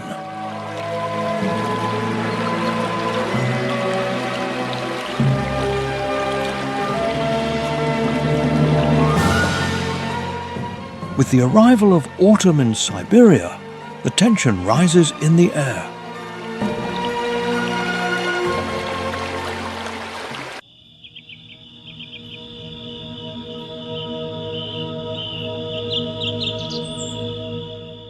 Of course, only those species that remained to endure the cruel winter and experienced its harshness firsthand can fully appreciate this other side of Siberia. Among those survivors, at the edge of the boreal forests and the vast steppes, is the black grouse.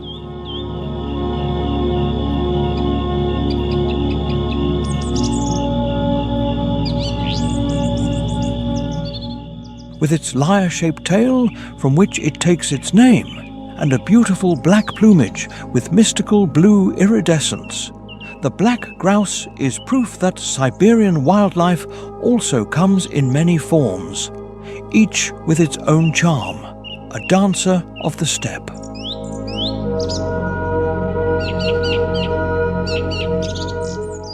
When spring arrives, the black grouse has already developed a striking bright red crest over its eyes, which it uses for various purposes in its daily life.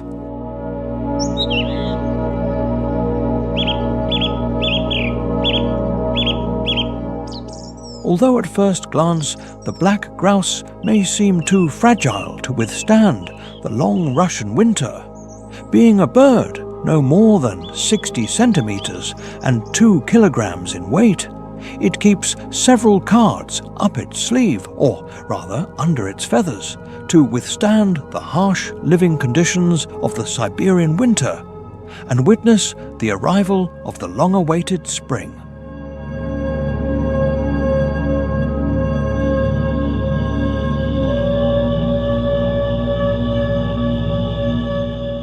After spending months perched in large flocks in the treetops, feeding only on conifer needles, the black grouse are eager to enjoy the new and exuberant spring in their Siberian corner.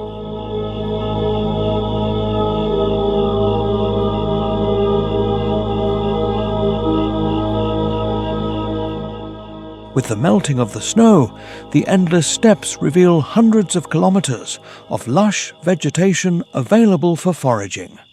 It is a feast that totally contrasts with the previous harshness imposed by winter.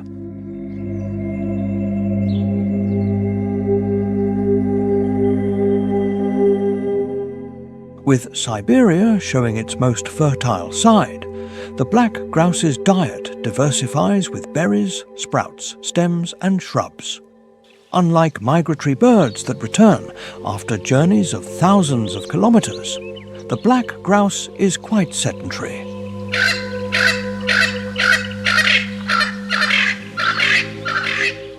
Commonly, they live in areas of 10 to 20 square kilometers, and with the abundance of food offered by their small portion of Siberia, they have no intention of seeking new horizons.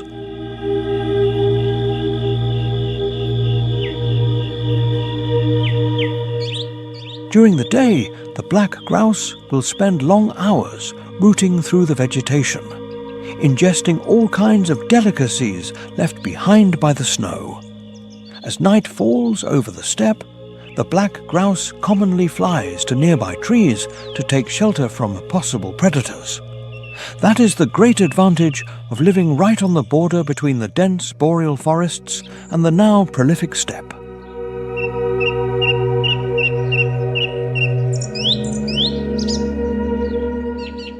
Just as the black grouse is fascinated by the great changes that the Siberian spring has brought, predators are also delighted by the abundant prey supply that spring has brought them.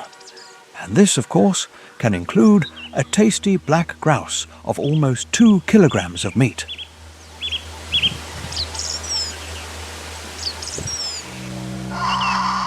Species like the golden eagle, the fox, or the wild boar will be delighted to add the black grouse to their menu. So these birds must be attentive to any movement that seems suspicious. Although it is a relatively small bird, the black grouse will not be an easy prey to take down. If any predator wants to have this black grouse on its table, it will have to work hard to catch it.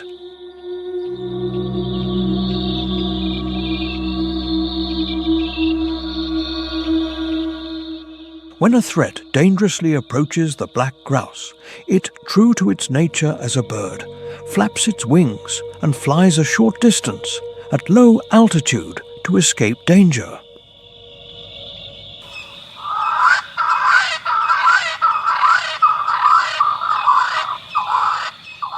Except for the many predators that dream of a bite of black grouse, spring is one of the most awaited seasons for these birds. With the flowering of vegetation across the vast territory, for the black grouse, love is in the air, and there is no better way to celebrate it than by looking for a fertile female to expand the family. The black grouse mating ritual is truly fascinating. It all begins at dawn, when the males arrive at the mating areas known as leks. In these places, up to 200 individuals can gather to compete for females willing to mate. The males display their vitality by spreading their lyre-shaped tails and singing melodious songs in the form of prolonged coos and murmurs, a symphony of love.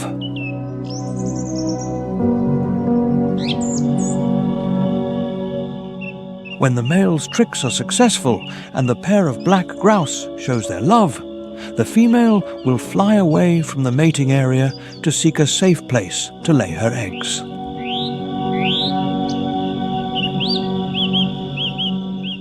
Commonly, the nest is a hollow dug in a place with tall vegetation or at the foot of a tree.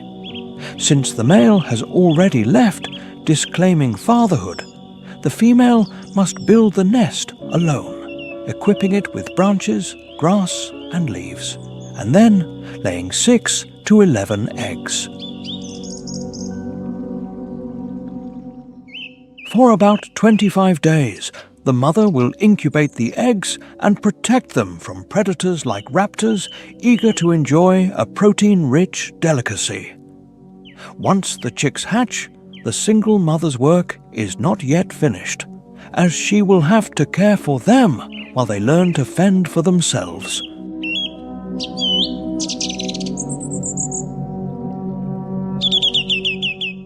At 14 days old, the chicks can already take short flights and accompany the female on her walks, foraging in the vegetation. One of the first lessons they must learn is to fully enjoy spring, because Siberia is not always so generous to them.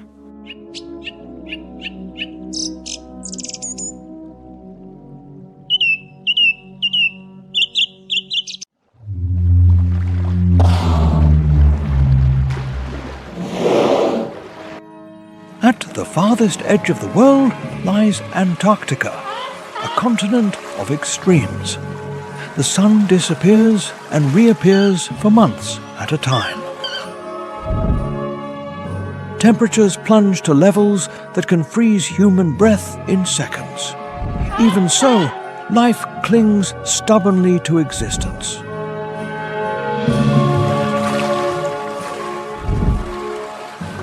Enormous whales rise solemnly from the icy waters. Their songs echo like ancient hymns across the ocean.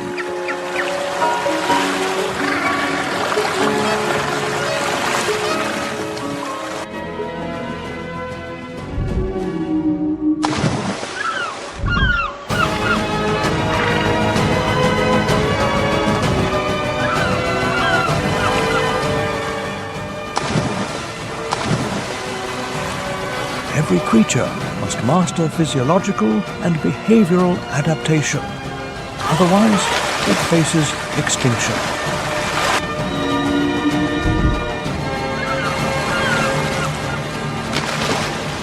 Welcome to wild Antarctica, the extreme transformation of the last frozen refuge.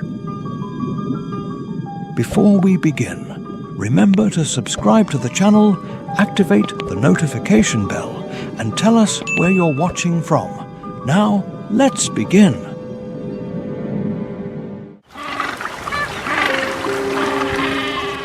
The sun, which had been absent for months, returns with an unstoppable force, traversing the sky in an endless dance that never allows darkness to fall. This is the season of maximum abundance, when the vast ice retreats enough to reveal patches of rocky ground, when the ocean comes alive with the greatest concentration of biomass on Earth, and when millions of animals converge on the Antarctic coasts to feed, reproduce, and raise their young.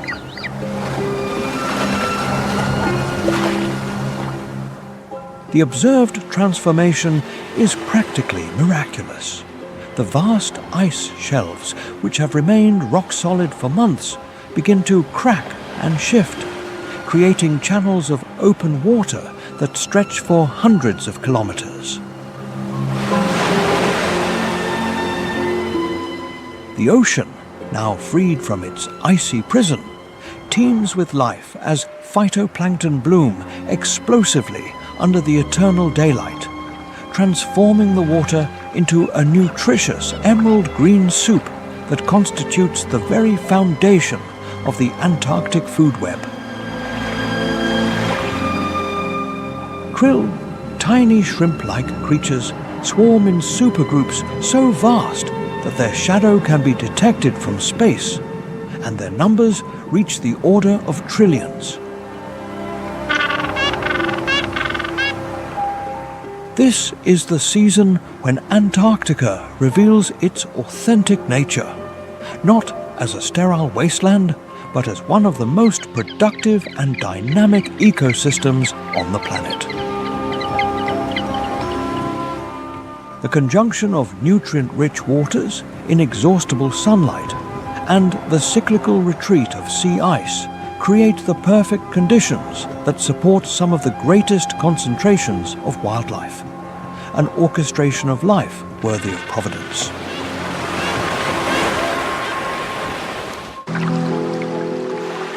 But Antarctica is not just perpetual ice. In the heart of this white kingdom, a fascinating paradox exists. Flames burning deep beneath the ice crust.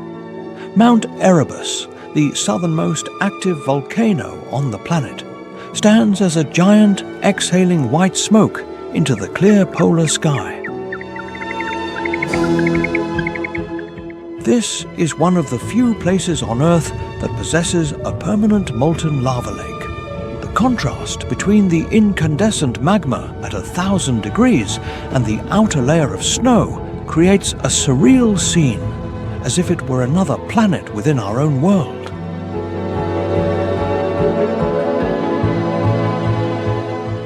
The heat from the subsoil passes through the ice, creating colossal ice towers known as fumaroles. These structures rise like natural chimneys, constantly emitting warm vapor, surrounded by splendid and mysterious ice caves with magical neon blue tones. In these warm caves, scientists have found forms of ancient microbial life, existing completely isolated from the outside world. Erebus is not only a geological marvel, but a window into the survival capabilities of life in the most extreme environments. The presence of fire in the heart of the ice reminds us that Antarctica is a vibrant and dynamic continent. Beneath its calm and cold appearance lies a source of intense internal energy, ready to erupt at any moment.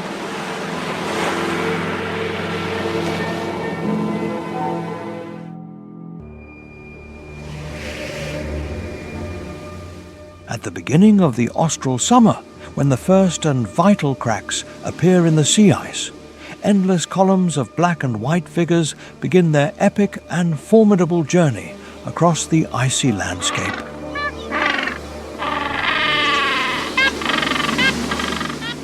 Adelie penguins, perhaps the most representative Antarctic penguins, begin their march toward breeding colonies that have remained active for thousands of years.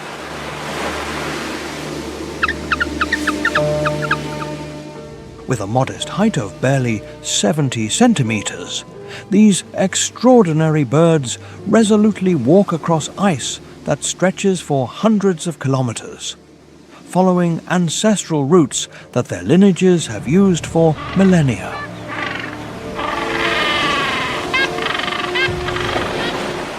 Every step in their journey is a precise calculation of evolution. Every movement has a biological purpose as they navigate an environment that would challenge the most seasoned polar explorer. Observe as a group of Adelies approaches the edge of an open water current. They gather at the shore, cautiously moving their heads as they scrutinize the dark waters, searching for the telltale shadow of a leopard seal. One brave individual approaches the edge, and then another, until suddenly, as if responding to an invisible and instinctive signal, they all dive simultaneously, their slender bodies cutting through the water like living torpedoes. Beneath the surface, the Adelies are radically transformed. From comical, clumsy walkers, they become elegant and powerful athletes. Their wings, useless for aerial flight, become powerful propellers that drive them through the water at speeds approaching 30 kilometers per hour.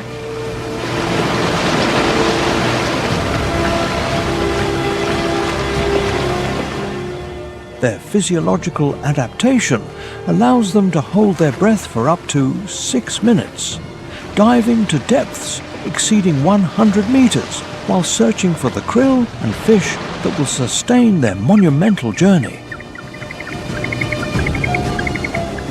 Back on the ice, the Adelies continue their march with their destination still hundreds of kilometers away.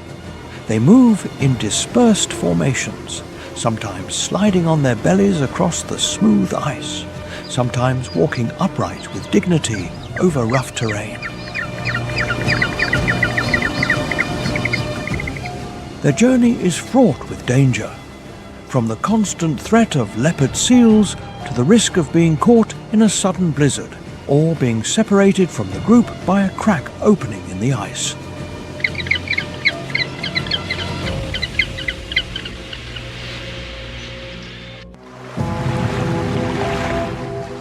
As the winter darkness begins to dissipate and the first hints of spring appear in Antarctica, a new wave of visitors arrives on the continent's shores.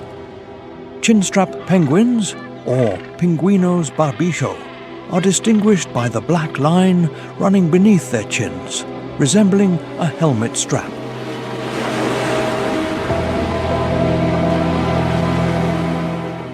They arrive en masse to establish breeding colonies on the rocky shores and ice-free islands surrounding the Antarctic Peninsula.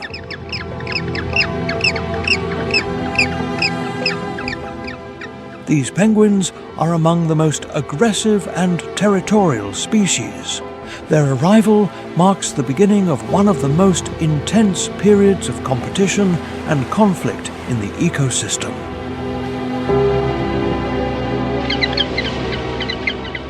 The chinstrap penguin is perfectly adapted to life at the border between ice and open sea, and its presence indicates areas where the sea ice is beginning to break up.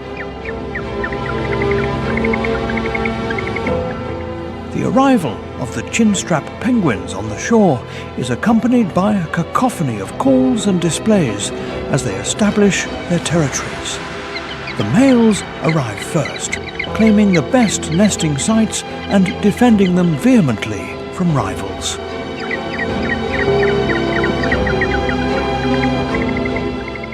Their aggressive nature is legendary. The chinstrap penguin performs repeated dives to depths of up to 100 meters, using its powerful flippers to chase its prey.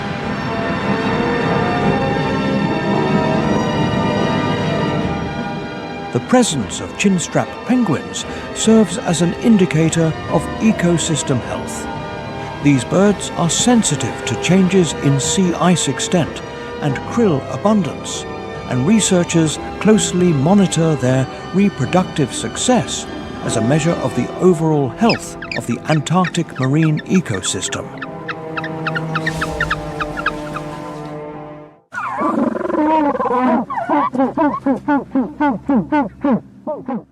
While Adelie penguins navigate the surface of ice and snow, the ocean stretching beneath them resonates with sounds that seem to emerge from another world. They are deep, captivating, and complex melodies that have the ability to travel hundreds of kilometers through the water.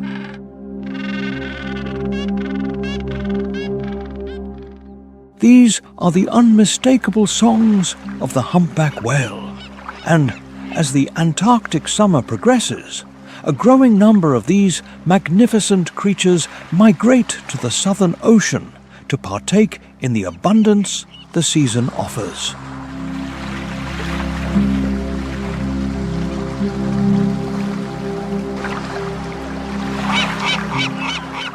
With a length of up to 16 meters and a weight that can reach 36 tons, humpback whales are among the largest animals to have navigated the Earth. Nevertheless, they feed almost exclusively on some of the smallest ocean creatures, krill. A humpback whale emerges near the edge of the sea ice, its massive head breaking the surface with a sound akin to a small detonation. Water cascades from its deeply grooved throat as it exhales, launching a blast of condensed vapor 30 meters high.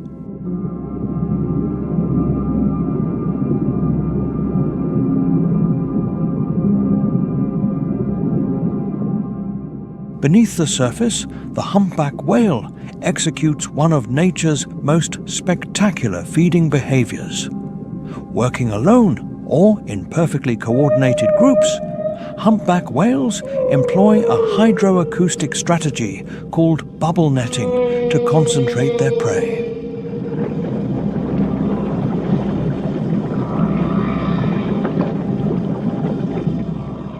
They swim in a spiral beneath a school of krill, releasing streams of bubbles that rise to the surface, creating a virtual cylindrical net that confuses and groups the tiny crustaceans.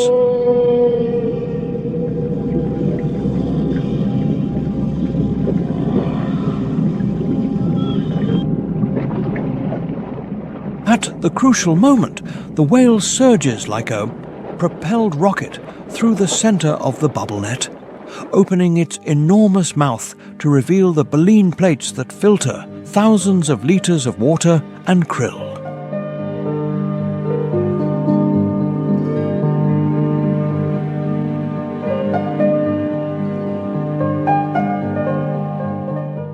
The throat pleats expand like a giant accordion, allowing the whale to take in volumes of water sufficient to fill a small swimming pool. Upon closing its mouth, its tongue, which can weigh as much as an elephant, expels the water through the baleen, trapping the krill inside.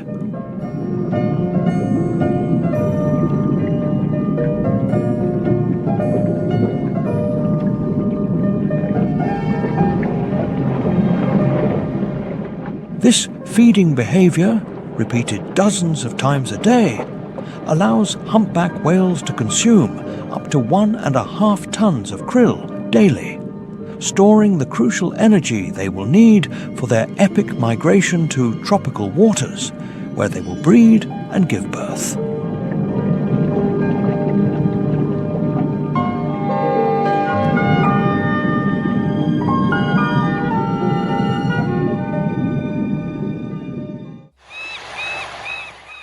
While the wandering albatross dominates the air over the Southern Ocean, the waters below are visited by the largest animal ever to inhabit Earth.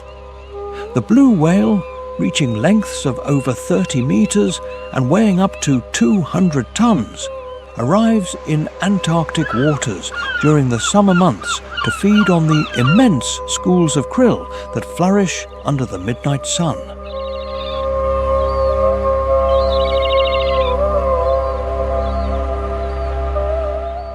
These magnificent creatures eclipse even the largest dinosaurs in size. Their individual heart weighs as much as a small car, and their tongue can equal the weight of an adult elephant.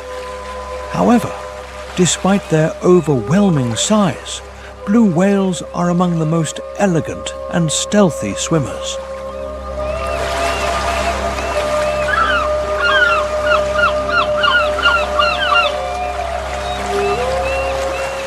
A blue whale surfaces in the distance. Its powerful blow creates a jet of condensed vapor that can reach heights exceeding 9 meters. The sight of such a colossal and majestic creature in the vast expanse of the Southern Ocean is both humbling and awe-inspiring.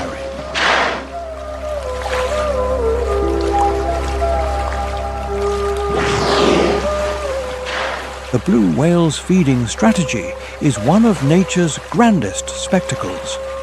Through a technique called lunge feeding, the whale accelerates towards dense concentrations of krill, opening its enormous mouth to engulf volumes of water that can exceed 70 tons.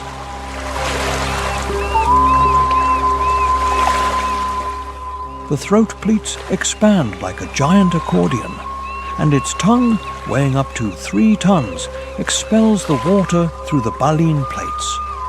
A single blue whale can consume up to 4 tons of krill a day during the brief Antarctic summer.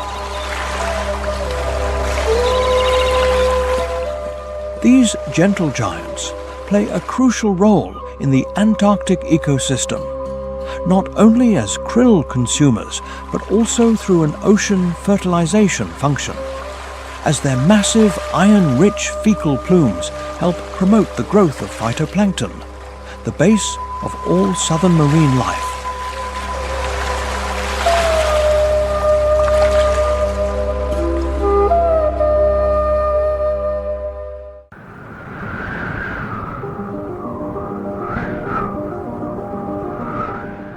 High above the ice, where the leopard seal and penguins practice their deadly dance, another predator patrols the icy skies of Antarctica.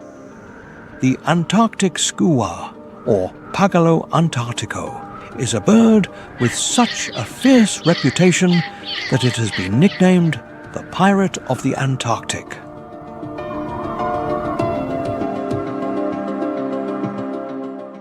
It cuts through the air with wings that can carry it thousands of kilometers from the nearest land.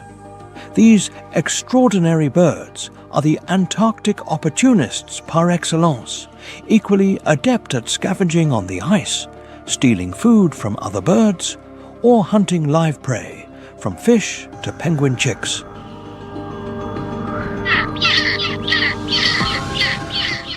Their adaptability and proven intelligence have established them as one of the most successful predators in the Antarctic ecosystem.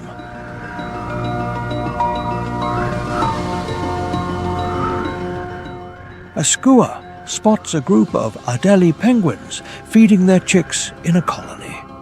The skua circles the area, its keen gaze strategically assessing the situation, seeking the perfect instant for the attack.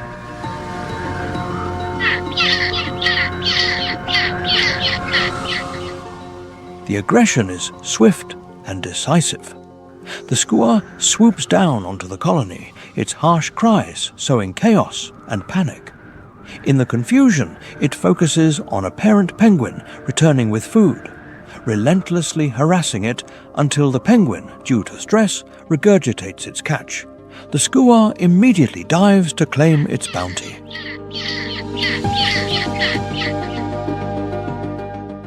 But the skua's relationship with penguins is not always limited to simple predation.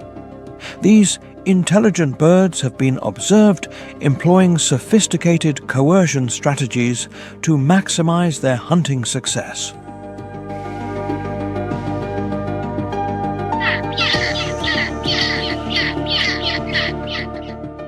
Some skuas operate in pairs. One bird distracts the parent penguins while the other raids the nest. Others have learned to follow human researchers, aware that disturbances caused by scientific activities often offer easy opportunities for scavenging.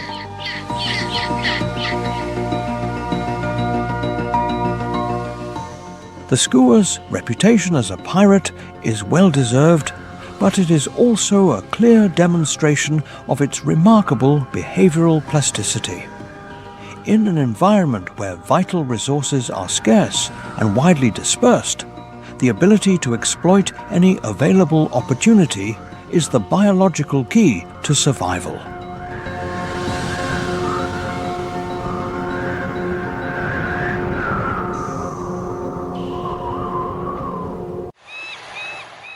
When the Antarctic summer reaches its full splendor, the waters surrounding the continent become the stage for one of the most extraordinary aerial spectacles in the natural world.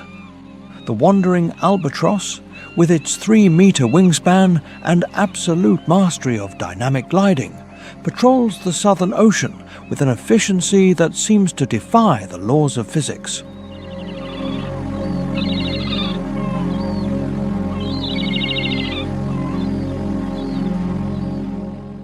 These magnificent birds are the oceanic explorers par excellence, capable of flying thousands of kilometers without landing, harnessing the wind and waves to maintain their flight for hours.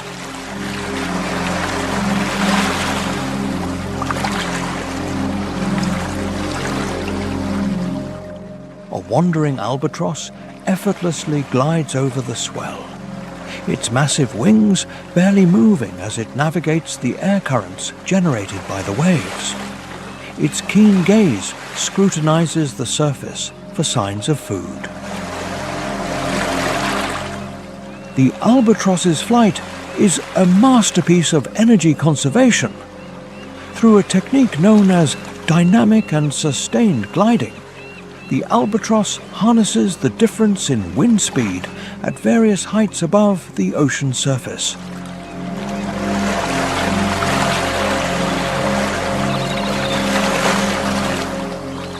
It gains altitude by briefly flying into the wind, then turns and glides downwind, using the energy gained from the wind gradient to propel its flight. This technique allows it to cover vast distances with minimal energy expenditure.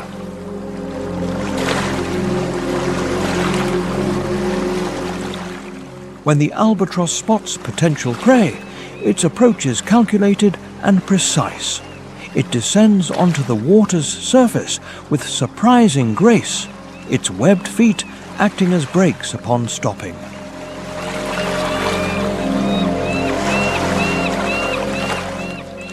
Once in the water, it uses its powerful hooked beak to snatch fish, squid, or carrion floating just below.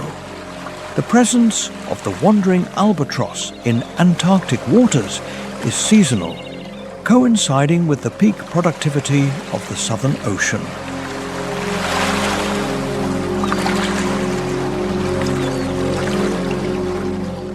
As summer progresses and food becomes more concentrated, more specimens of these undisputed masters of oceanic aerodynamics arrive to take advantage of the abundance.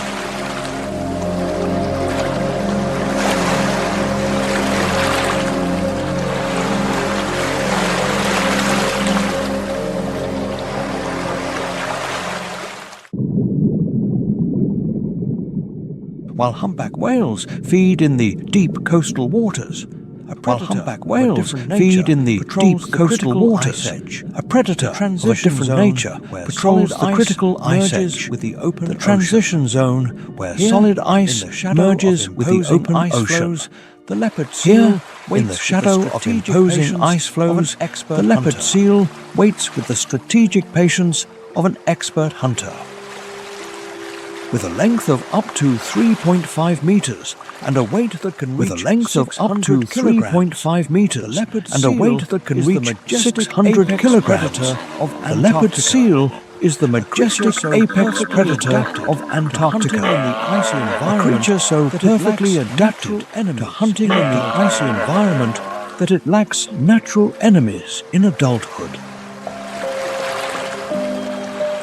Its distinctive spotted coat provides perfect camouflage. Its distinctive spotted coat provides perfect camouflage against the light and shadow of the ice edge. Its massive head and powerful jaws lend it an almost prehistoric and imposing appearance. Unlike other seal species that feed primarily on fish, the leopard seal has evolved to hunt a much wider variety of prey, from tiny krill to penguins, and occasionally other seals. Its heteromorphic dentition reveals this diverse diet. Sharp, interlocking canines for holding on to prey, and complex molars designed as a sieving mechanism to extract krill from the water. The seal positions itself near a popular route for Adelie penguins, waiting motionless for calculated and methodical, waiting motionless for hours for the perfect opportunity. When a group of penguins appears, the seal dives, becoming invisible in the dark water.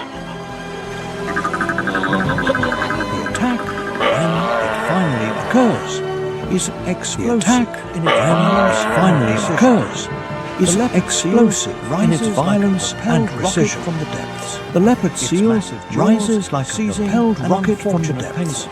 Its massive jaws seizing an unfortunate penguin. The seal's technique for handling prey is remarkably brutal. The seal's technique for handling prey is remarkably brutal. Skin and shaking it violently to separate the flesh from the skin and bones. However, not all encounters culminate in death.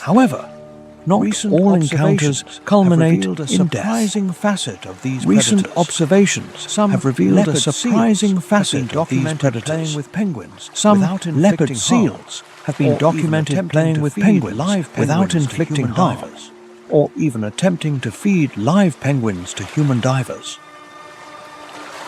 A complex behavior that suggests a level of intelligence, and sensitivity that scientists are only just beginning to decipher.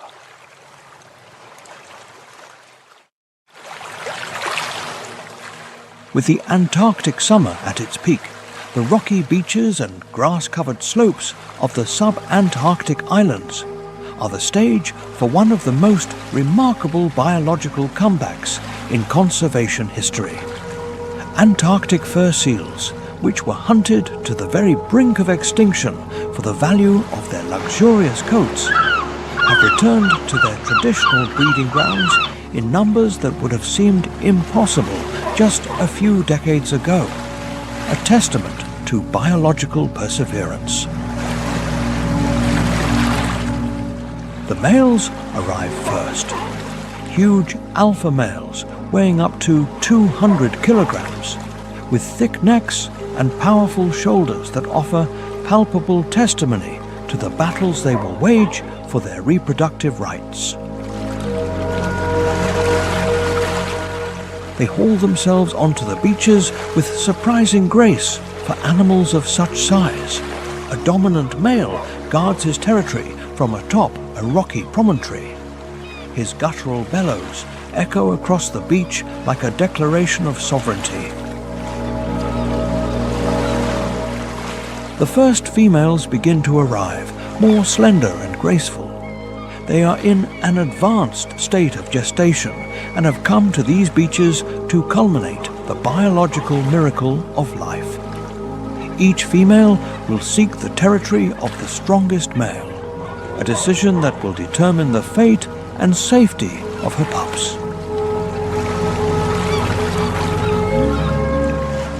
Birth is surprisingly swift and efficient. The female sits up, and within minutes, a small black pup is born, already endowed with the innate instincts needed for survival.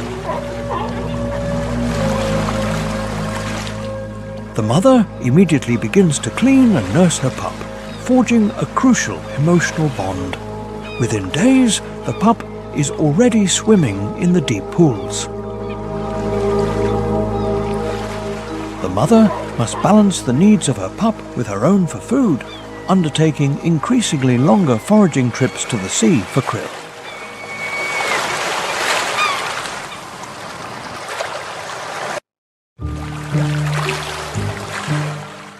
Despite its misleading name, the craybeater seal has never ingested a crab in its life.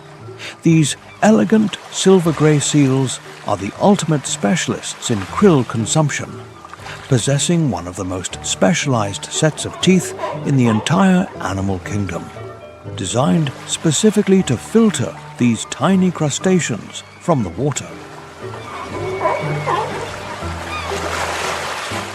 Craybeater seals are among the most abundant large mammals on Earth, with estimated populations ranging from 7 to 12 million individuals.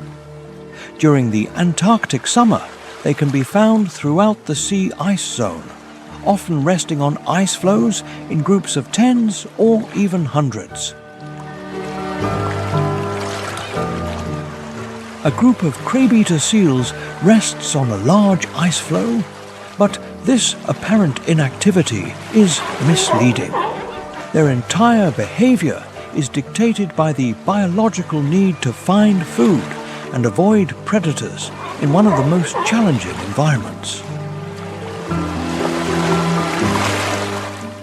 When it is time to feed, the seals slip into the water almost without a splash. Beneath the surface, they transform into efficient hunting machines, using their lobed and interlocking teeth to extract krill from the water with astonishing precision. The craybeater seal's teeth interlock like a biological sieve. When feeding, the seal opens its mouth and sucks in krill-laden water.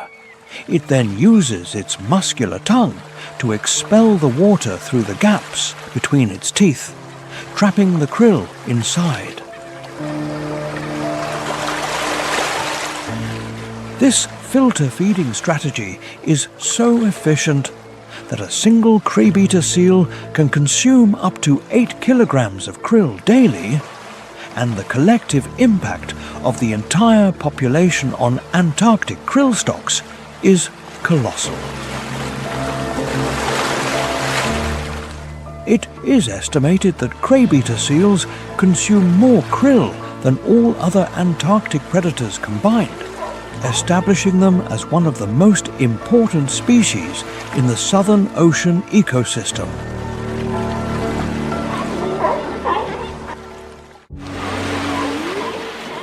Among the 4 seal species that have chosen Antarctica as their permanent home, none is more mysterious or elusive than the Ross seal, named after the British explorer James Clark Ross. This seal is the least studied of all Antarctic seals.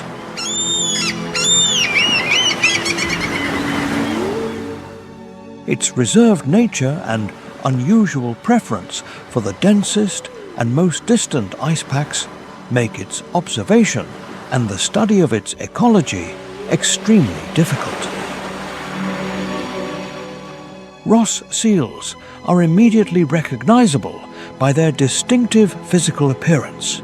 They possess the proportionally largest eyes of any other seal, enormous foreflippers, and a coat pattern of dark streaks on a lighter background, giving them an almost tiger-striped appearance.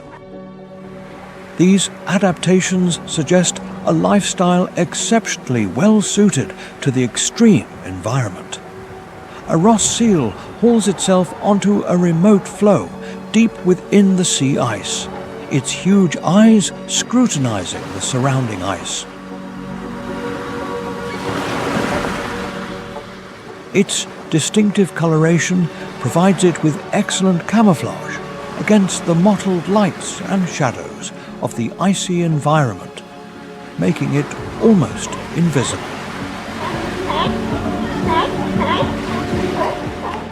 The Ross seal's behavior is as enigmatic as its appearance. Unlike other Antarctic seals that often congregate in large groups, Ross seals are predominantly solitary, preferring to rest on isolated ice floes far from the open ocean.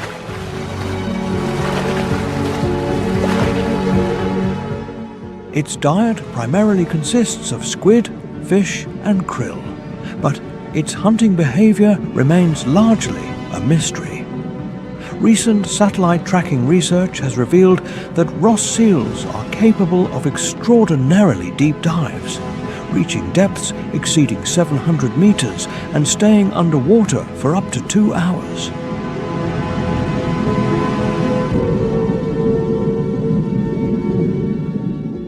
These diving abilities rival those of the much larger elephant seals, suggesting a masterful physiological adaptation for deep water hunting.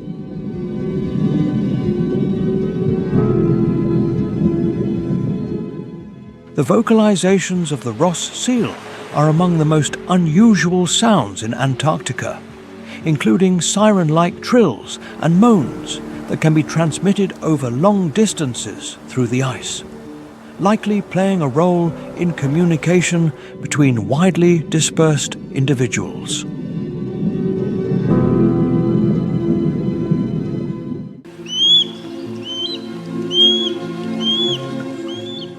As the Antarctic summer fades, the continent begins its transformation into a realm of perpetual darkness.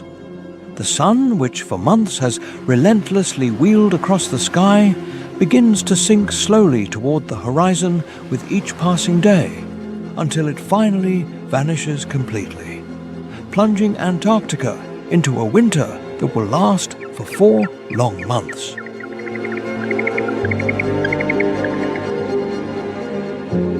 This is not simply the absence of summer. It is the arrival of conditions so extreme that they challenge the very essence of the biophysics of life on Earth.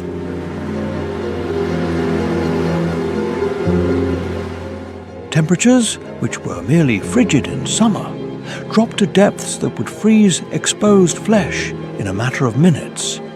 The winds, previously just violent, turn into howling demons capable of snatching the heat from any creature.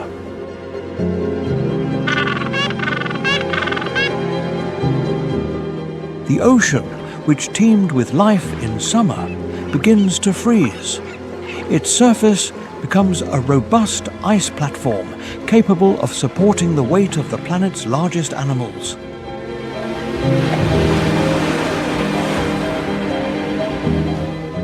Yet, even in this era of rigorous extremes, life not only endures, but finds ingenious ways to thrive. A covenant with the eternal cold.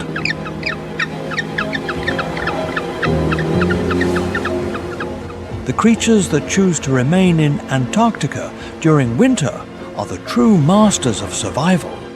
With adaptations so extraordinary, they seem to belong to another world.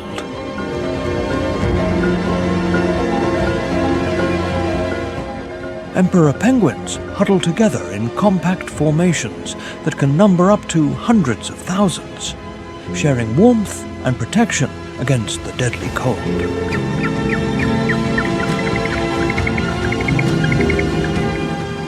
Weddell seals dive beneath the ice to hunt in a world of perpetual gloom, orienting themselves with their specialized senses. These species synchronize their life cycles to the exact rhythm of the seasons, giving birth and raising their young in conditions that would be fatal for most terrestrial life forms, demonstrating the unbreakable resilience of creation.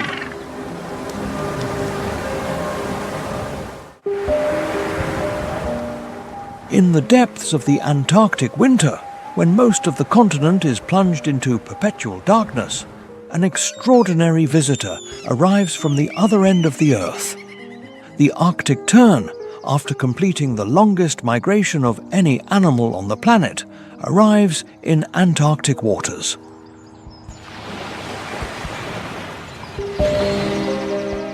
These extraordinary birds follow the sun from the Arctic summer to the Antarctic summer, thus experiencing 2 summers each year. Their arrival in Antarctic waters coincides with the maximum abundance of their favorite prey concentrated in the relatively warm waters off the continent's periphery. An Arctic tern glides over a strip of open water, its elegant silhouette outlined against the grey sky. Despite having travelled halfway around the world, the bird shows no signs of fatigue. It beats its wings with mechanical precision as it scrutinizes the water. The tern's hunting technique is a masterpiece of aerial precision. Upon sighting a suitable target, the bird folds its wings and plunges into the water in a controlled dive that can reach speeds of over 60 kilometers per hour. At the last moment, it spreads its wings to cushion the impact, striking the water with its beak to capture its prey.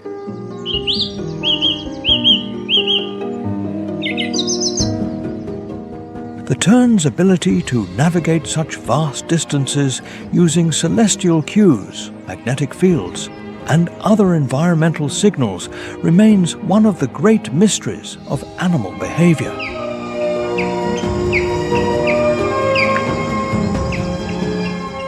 These birds can return to the same feeding grounds year after year, suggesting an innate positioning ability that surpasses even the most advanced human technology.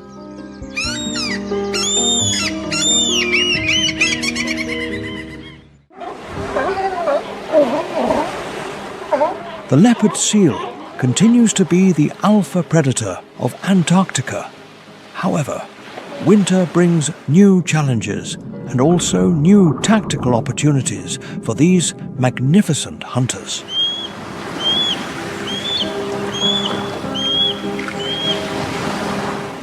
The formation of extensive and solid layers of sea ice creates new hunting areas, but also forces the seal to adjust its ambush strategy according to changing conditions. During the winter months, leopard seals must keep their breathing holes open in the ice, using their flippers and powerful teeth to maintain access to the sea that would otherwise freeze over. These holes become key points for their winter survival, serving not only as air entry, but also as strategic ambush platforms for hunting prey.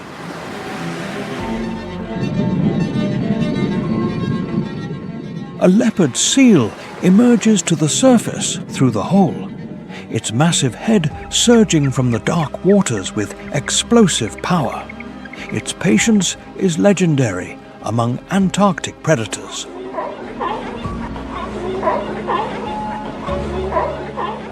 The leopard seal's winter hunting strategy differs from that of summer. With fewer Adelie penguins available and the ice offering a new hunting perspective, the seal must adapt to hunting in a three-dimensional environment that includes both the water and the frozen surface.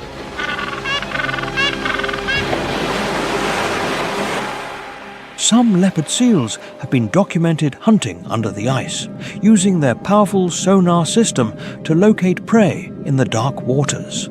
The seal's remarkable tactical intelligence becomes even more evident during the winter months.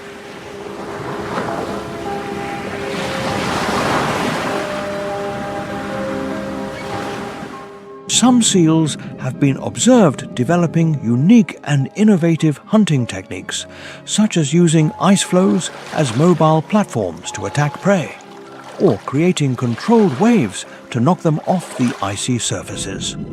These behaviors suggest a problem-solving capacity that rivals the most intelligent marine mammals. The leopard seal's role as a super predator becomes even more critical during the winter months, when the simplification of the food web places great pressure on the remaining prey species. A single leopard seal can consume hundreds of kilograms of prey each month, establishing it as one of the most important predators in the Antarctic ecosystem.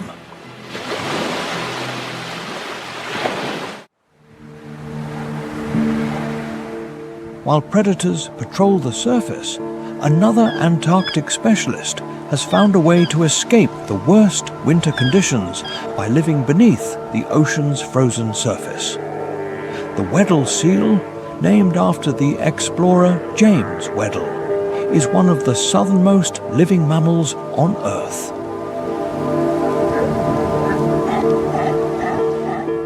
The Weddell seal's adaptation to life under the ice is truly remarkable. These seals keep their breathing holes open in the thick layer of ice, continuously wearing down the forming ice with their canine teeth.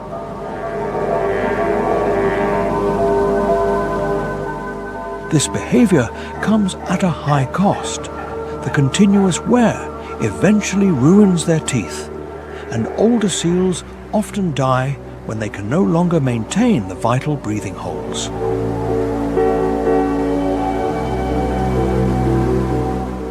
A Weddell seal emerges through the breathing hole, its massive head breaking the ice with an explosive sound. As it exhales, a column of vapor rises.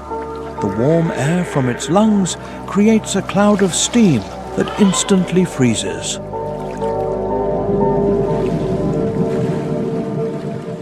Its dark eyes, perfectly adapted to the dim light under the ice, scrutinize the surface.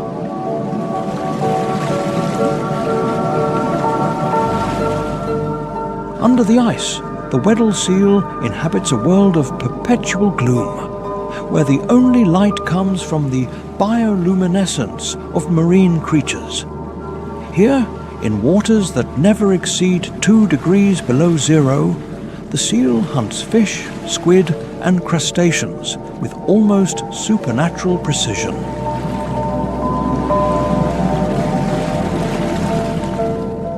Its diving ability is extraordinary. It can remain underwater for over an hour, descending to depths of more than 700 meters. Its blood contains twice the concentration of oxygen-carrying red blood cells as terrestrial mammals, and its muscles are saturated with myoglobin.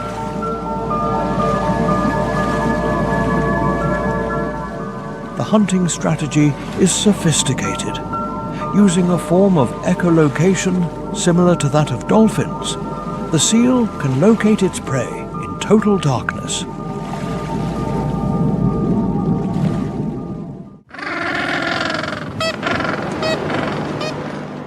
As the Antarctic winter tightens its grip on the continent, one of the most extraordinary and poignant events in the natural world is about to begin.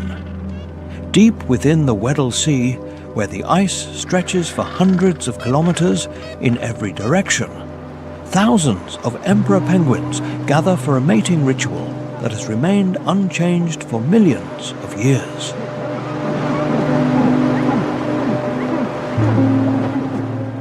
These magnificent birds, over 1 meter tall and up to 40 kilograms in weight, are the personification of Antarctic resilience. They are the only bird species that breeds during the Antarctic winter, a bold strategy that allows the chicks to develop their plumage during the short, abundant summer.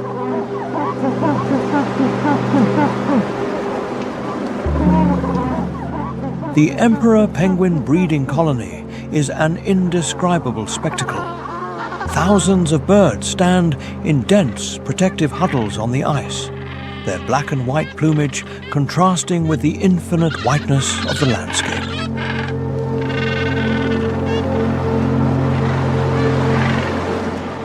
The courtship ritual begins with an instinctive choreography. The male and female approach with heads lowered, touching beaks and necks in a gentle dance. The male's call, a deep, resonant, trumpet-like sound, announces his readiness to take on the greatest challenge of parenthood.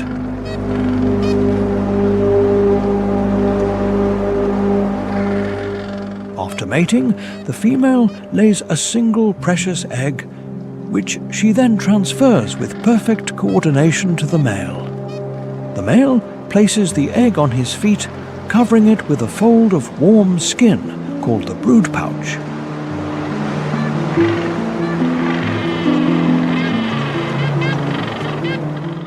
From that moment on, the male will not leave the egg for the next 64 days, enduring the harshest part of the winter.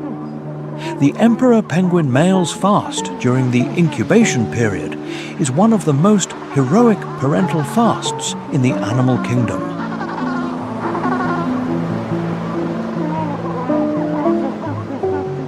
He loses up to 40% of his body weight, surviving on his fat reserves. As winter sharpens and temperatures drop to -40 degrees Celsius, he huddles with thousands of other males in dense formations that slowly rotate like a living galaxy of shared warmth, where each bird takes turns occupying the warm center of the group.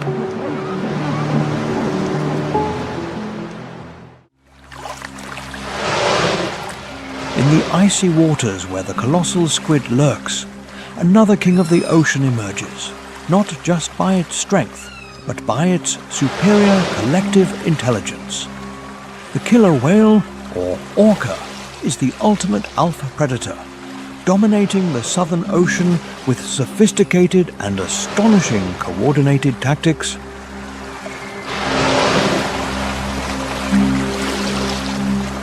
Despite their name, they are actually the largest members of the dolphin family. With a thick layer of blubber and astonishing adaptability, they patrol from coastal waters to the open sea, becoming the terror of any creature, from penguins and seals to larger whales.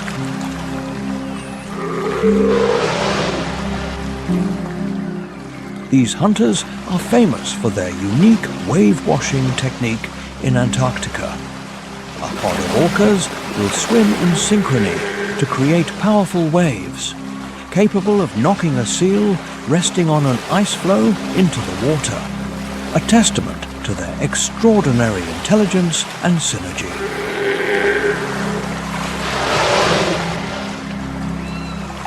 The orca's role in the ecosystem is vital for maintaining the balance of the food web. They are highly social beings that live in strong family units, where each pod develops unique languages and hunting skills that are passed down from generation to generation.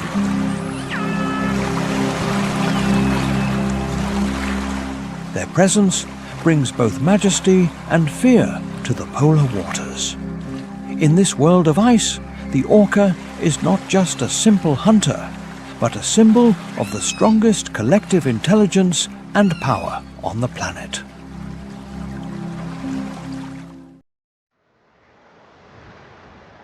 When the Antarctic winter reaches its deepest point, when the continent has been submerged in darkness for months, and the cold has reached its most extreme levels, the first subtle yet unmistakable signs of change begin to appear.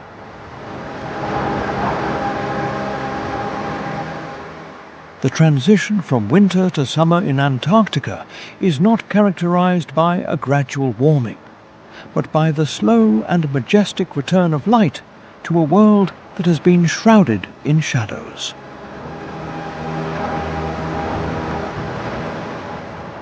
The sun, absent for 4 long months, begins to appear as a faint glow that grows more intense on the horizon each day, until it finally emerges from the icy landscape in a cosmic rebirth.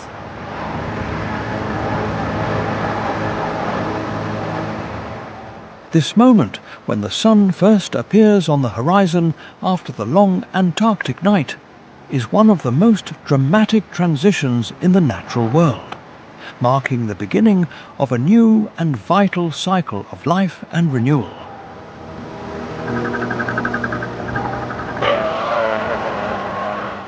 The animals that have managed to survive the winter begin to change their survival strategies. Emperor penguin chicks, now large enough to fend for themselves, prepare for their first journey to the sea.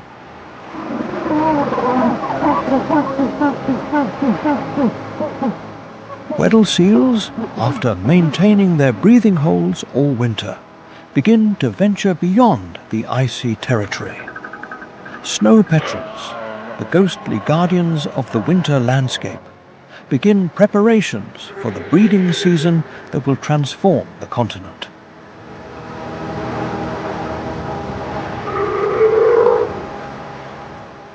As the light returns and temperatures slowly begin to rise toward the brief summer warmth, the stage is set for the return of millions of animals that fled the continent during the winter months.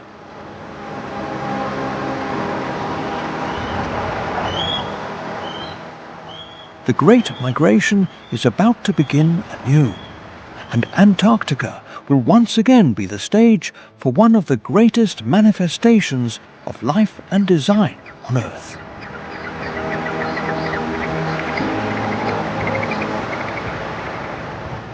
Antarctica is not just a frozen remote continent at the end of the world.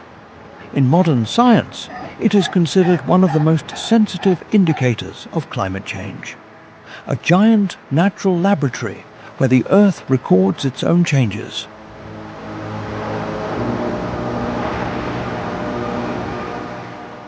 For over a century, global warming, driven by the increase in greenhouse gases in the atmosphere, has altered the planet's energy balance. Antarctica, which was stable for millions of years, is beginning to react.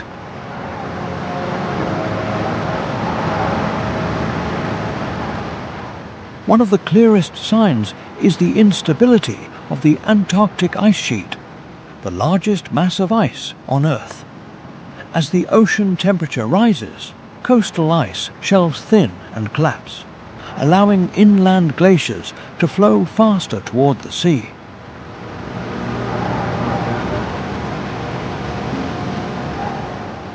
At the same time, Antarctic sea ice is diminishing.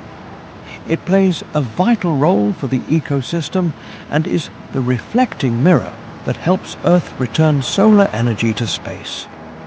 When the ice disappears, the dark ocean absorbs more heat.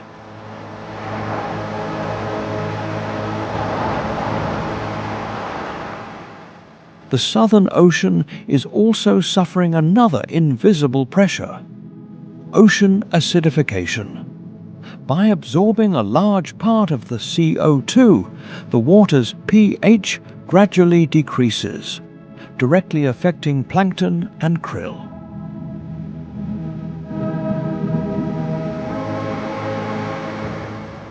Because of this importance, Antarctica is the center of global climate research. Thousands of scientists work in the most extreme conditions to measure every millimeter of melt and every biological change.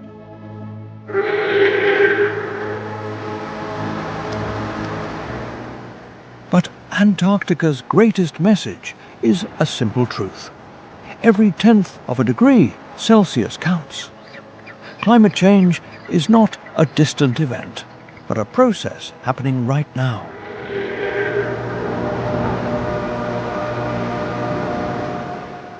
Antarctica is speaking not with words, but with melting ice and warming oceans. The question is not whether the Earth will change, but how soon we will listen and act.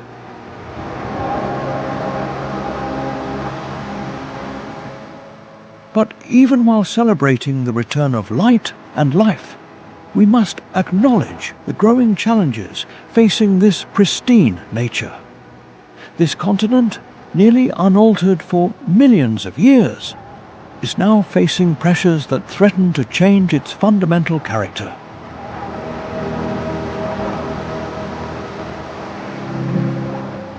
Antarctic nature now faces unprecedented challenges. Climate change is warming the Antarctic Peninsula at a rate 3 times higher than the global average. The results are visible. Gigantic ice shelves are collapsing.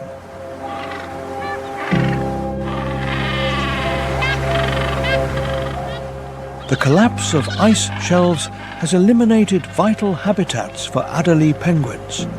Furthermore, rising ocean temperature reduces sea ice, which is crucial for the reproduction of emperor penguins and seals.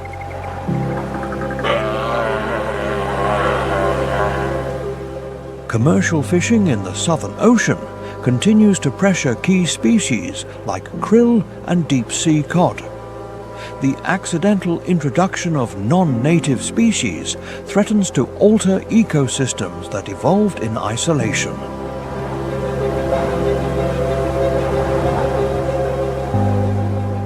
Perhaps most alarming is the acceleration of these changes. What once happened on geological timescales is now manifesting within the span of a single human lifetime.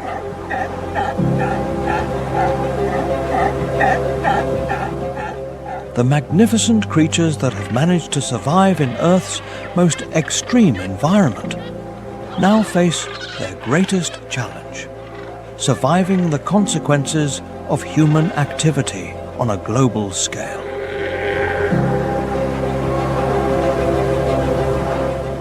The decisions we make will determine whether future generations will be able to witness the spectacular manifestations of life on this continent, or if they will inherit a diminished and transformed world.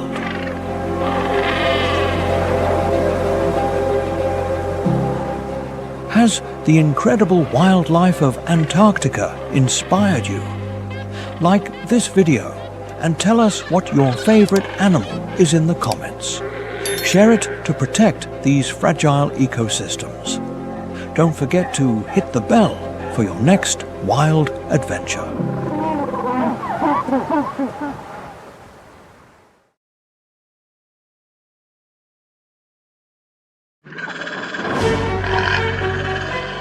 In the icy silence of the Himalayas, survival is decided in mere seconds. The cold is unforgiving, the altitude relentless. Here, every mistake comes at a price.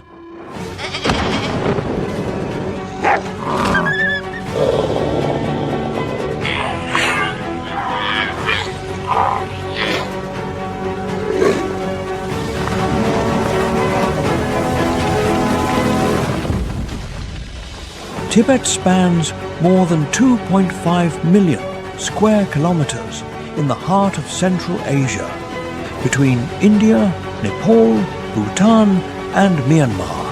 At an altitude of nearly 4,900 meters, the air grows thin and life becomes an endless struggle.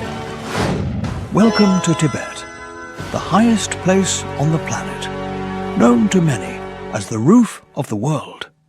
Here, in one of the most isolated places in the world, wildlife fights an eternal battle for survival. In a place where low temperatures, climate and altitude seem to be a challenge for life, there is an animal that is very used to seeing everything from above: the Himalayan vulture. With not too ostentatious but elegant plumage in cream and black tones, the Himalayan vulture is just an example of the uniqueness of wildlife in the heights of Tibet. There, on top of a cliff more than 4,000 meters high, the Himalayan vulture observes the immensity of Tibet from a privileged position. With a distinctive appearance similar to the griffon vulture, with large pointed feathers and a size that can reach 3 meters, we might think these birds are lurking, alert to catch their next victim and carry it to the heights to devour it.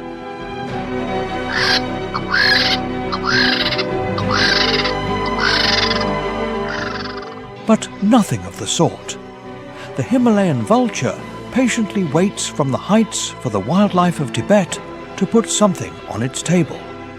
These birds are scavengers par excellence and do not waste time trying to hunt when they can let someone else do the job for them. Even their anatomy speaks of this feeding style, as they have great strength in their beak to tear meat easily. But their claws are very weak because they do not need to hunt prey.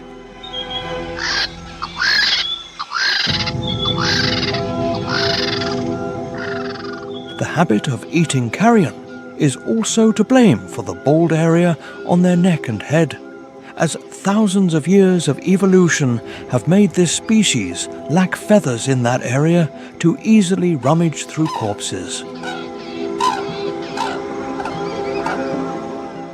The Himalayan vulture's favorite dish is one of the iconic animals of the plateau, the yak. As soon as they detect with their keen vision that a yak has died, the vultures do not wait long to get to the table.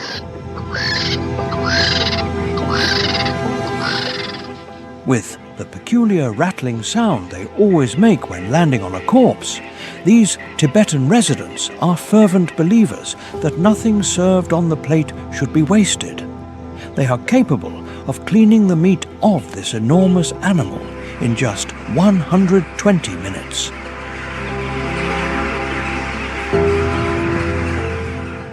flocks of Himalayan vultures are the nightmare of any animal that is in its last days on the Tibetan plateau, as these guardians of the sky are only a harbinger of their inevitable destiny.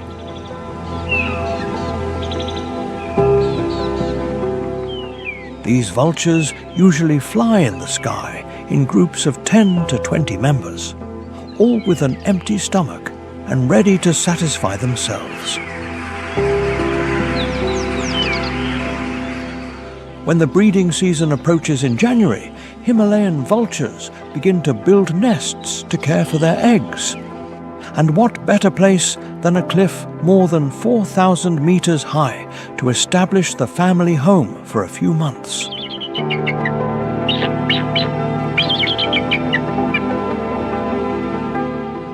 Himalayan vultures are very cooperative in parenting. Many couples can nest on the same cliff without conflicts occurring. After about 50 days of incubation, a small chick will emerge from a thick-shelled egg with red spots, which will remain with the family for about 6 months until it decides to fly and explore the wonders of Tibet for itself. Although life in Tibet is very wild and has many uncertainties, the only sure thing is that the future of this young Himalayan vulture will be in the heights. However, in the vast Tibetan ecosystem, not all animals wait for food to fall from the sky. Far from the cliffs where the vultures fly, on the mountain slopes where winter temperatures can easily exceed the freezing point, carefully watching among the rocks, a great feline silently waits to catch its prey.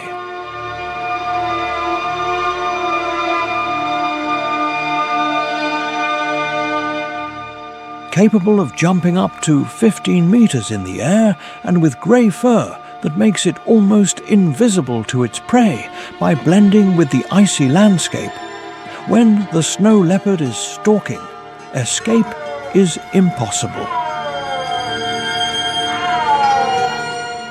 This feline can weigh up to 55 kilograms and can hunt prey 3 times its size, so almost no animal is outside its insatiable appetite. From small squirrels to wild goats, deer, marmots, or Siberian ibex, the snow leopard causes terror throughout the Tibetan plateau. When hunting to satisfy its nutritional needs, the snow leopard must consume an amount of meat equivalent to 1 Himalayan blue sheep per week, a quota quite difficult to meet even for an experienced hunter like this majestic feline.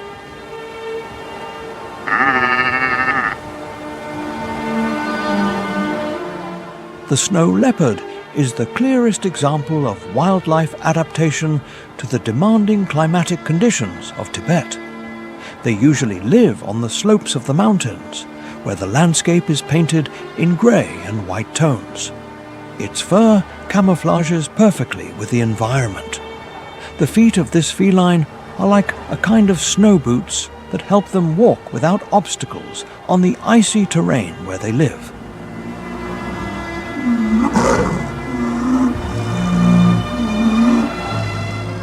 When the low temperatures of Tibet become extreme, that is, almost always, the snow leopard feels more comfortable than ever, as thousands of years of evolution have granted them thick fur that acts as a coat, sometimes reaching up to 12 centimeters thick in some areas.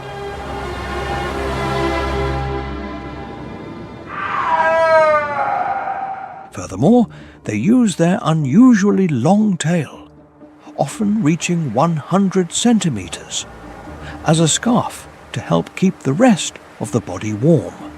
And when it's time to walk through the rocky and steep terrains where they usually live, the tail helps them maintain balance.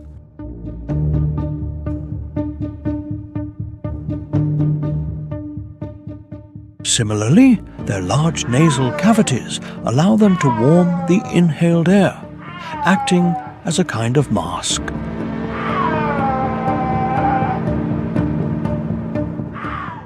The daily routine of the snow leopard is not usually too hectic.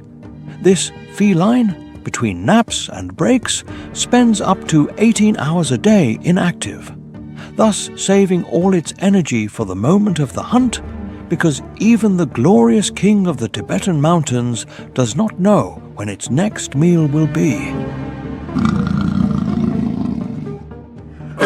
Although upon seeing this feline, one would only expect a roar that resonates for kilometers in the silence of the steppe, the snow leopard is the only member of the Panthera genus that does not have the ability to roar.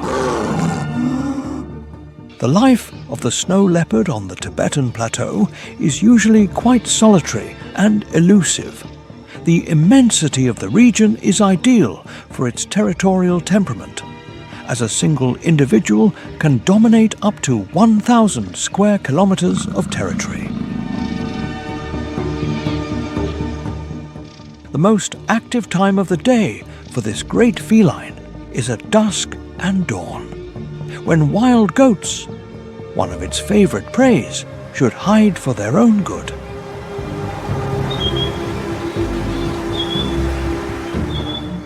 Although forming a family is not an easy task for the king of the mountains, when the opportunity arises to find a female in heat, it will not think twice. The female of this species emits a special howl announcing that she is ready for reproduction. After mating, both felines start a journey of 2 to 8 days, where the female will look for a rocky space to line with pieces of hair for her small children, and the male will eventually leave.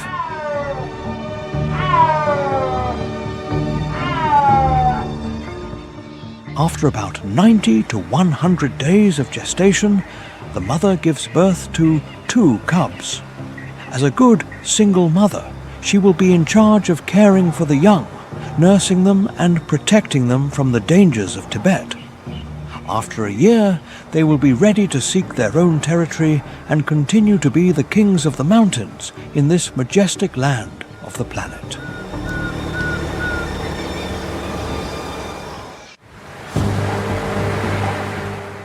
On the steep slopes of the Himalayas, at an altitude between 2,500 and 5,000 meters, where the oxygen concentration is significantly lower than at sea level, and winter frequently records temperatures below -10 degrees Celsius, there is a species that has turned danger into a survival advantage: the Himalayan tahr.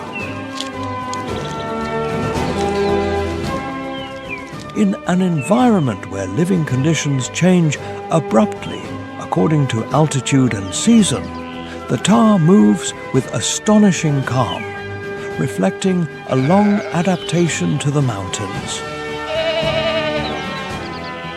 The tahr's thick, long and dense fur acts as a natural insulator, helping reduce heat loss on cold nights and protecting the body from strong winds in high mountain areas. In males, the fur around the neck and shoulders grows especially thick, forming a distinctive mane, often associated with reproductive behavior and territorial competition.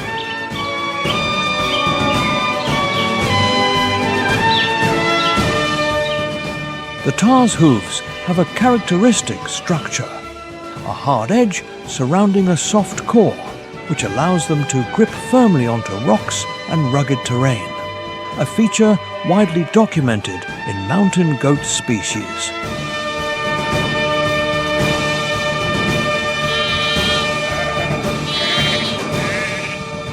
The Himalayan tahr feeds mainly on grass, shrub leaves, and young shoots. Through selective grazing, they contribute to regulating alpine vegetation, limiting the excessive growth of certain plant species. The tar's repetitive movement routes also create natural trails, helping rainwater filter into the soil and influencing the microstructure of the slopes, an indirect but significant ecological impact. Although they live in treacherous terrain, the tar remains prey to the snow leopard in some areas. This predation pressure plays a role in regulating the population, maintaining the balance between herbivores and vegetation.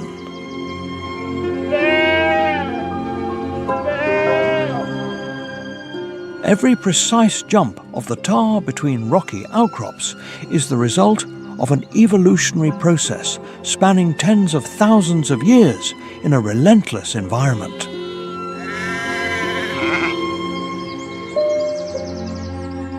And while the cliffs become the refuge of the tar, in the lower steppes, another ecological mechanism operates silently.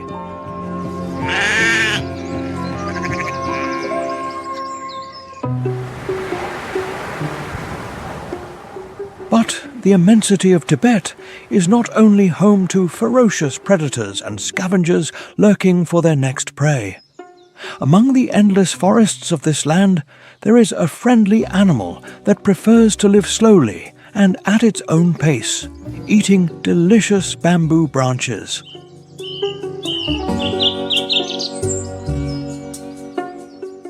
With its characteristic black and white retro-style fur, the giant panda is a resident of the Tibetan neighborhood that needs no introduction.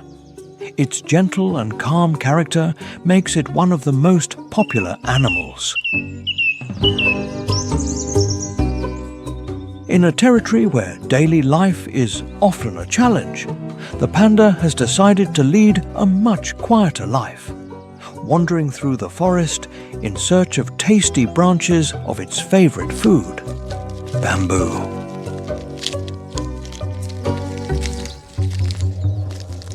Given the concern that food scarcity in the region could cause some animals, the panda forgets the complex world of food competition, as its digestive system has specialized to digest the fibers of this plant.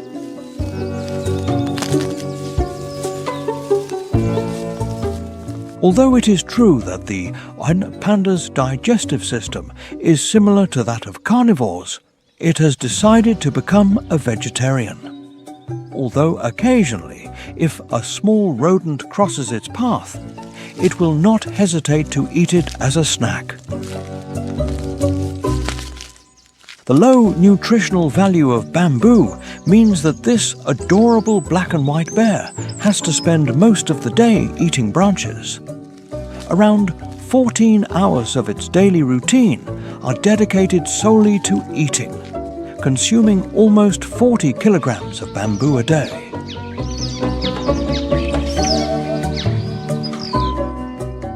The abundance of bamboo in the Tibetan forests means that these docile bears do not need to hibernate, as they have a food supply available all year round. Thus, while the Tibetan brown bear, a close relative and also a resident of this area, worries about accumulating fat for the winter, the giant panda continues its quiet daily routine even when snow falls. The panda's gentle character and appearance should not deceive us. This Tibetan resident is a true survivor adapted to environmental conditions. In an environment with hostile temperatures, the panda has fur that acts as a natural coat to withstand the days when the thermometer marks less than -10 degrees Celsius on the plateau. Similarly, body fat helps them retain heat longer, preventing hypothermia in one of the toughest winters on Earth. Although with its impressive size, that can reach 150 kilograms, the panda seems unagile and clumsy. The truth is that they are excellent climbers, a skill they learn from a young age with the purpose of protecting themselves from potential predators, as well as marking territory from the heights.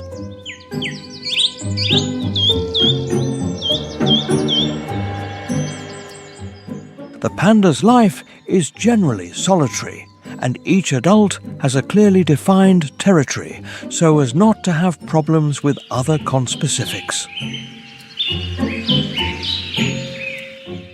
The harmony between these neighbours of the Tibetan forest is broken when the mating season arrives in spring, in which up to 5 males can compete for a female.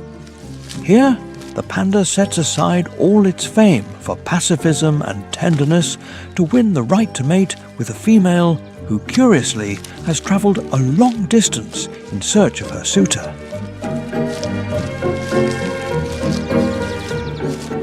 Only the strongest panda will be able to extend its lineage and bring descendants who will continue the relaxed lifestyle of these peaceful, habitual vegetarians.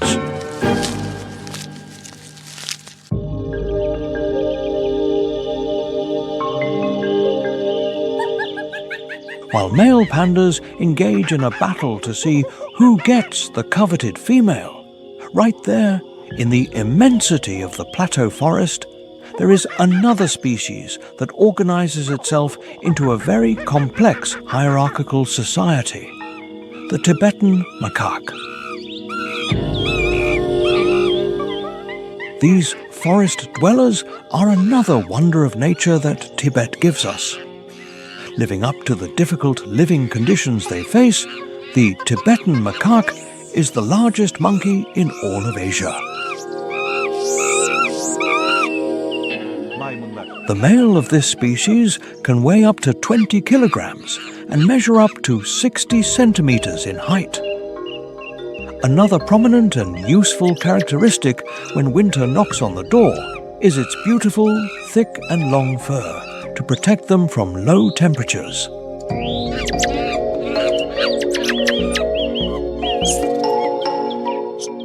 The color of the Tibetan macaque's fur says a lot about its age.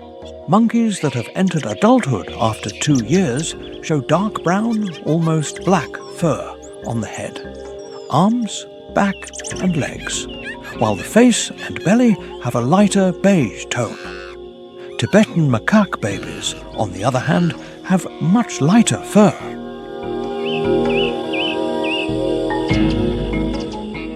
Unlike the panda, which has a diet based almost on a single food like bamboo, the Tibetan macaque takes having a balanced diet very seriously, as it eats up to 100 different plant species.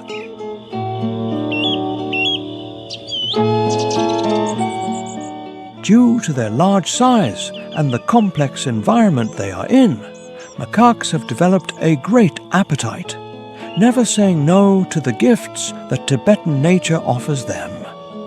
These giants among monkeys have a diet that includes fruits, leaves, stems, flowers, shoots, bark, and even insects.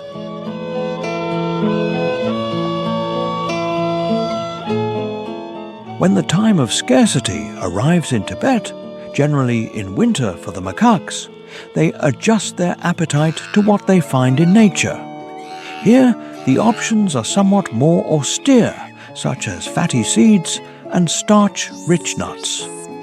At the end of the food search time, the macaque checks in its storage bags, which are none other than its cheeks, to see what's for dinner.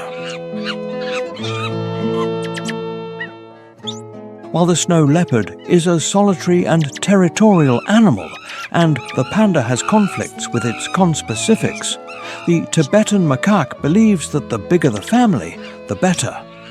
These monkeys live in a rather complex hierarchical society governed by an alpha male, the largest and strongest.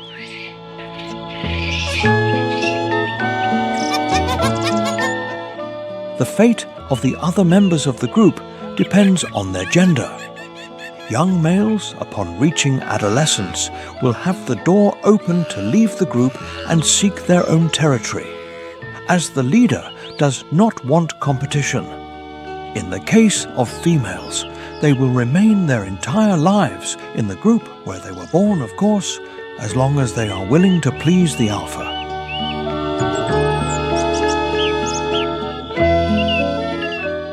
As in all hierarchical societies, the alpha male is the one who has the right to access the best females as well as the best food. Life in Tibet does not seem so bad for this impressive animal in a privileged position in one of the most remote forests on Earth.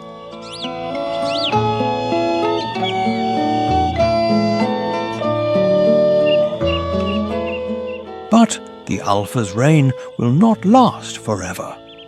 As time passes and age begins to take its toll, the alpha is constantly challenged by other males who want his coveted position. With a weakened alpha and increasingly younger and stronger rivals, the change of power is certain. Another of the important events that usually occur in macaque groups in Tibet is separation.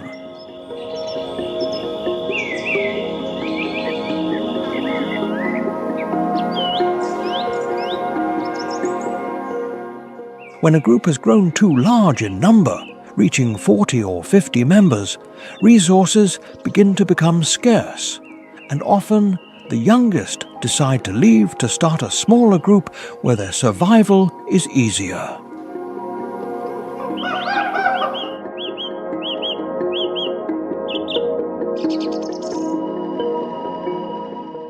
This is undoubtedly a risky gamble that only time and Tibetan wildlife will decide if it was correct, with the Tibetan macaques leaving the group facing a future full of uncertainty and the hope of a better life.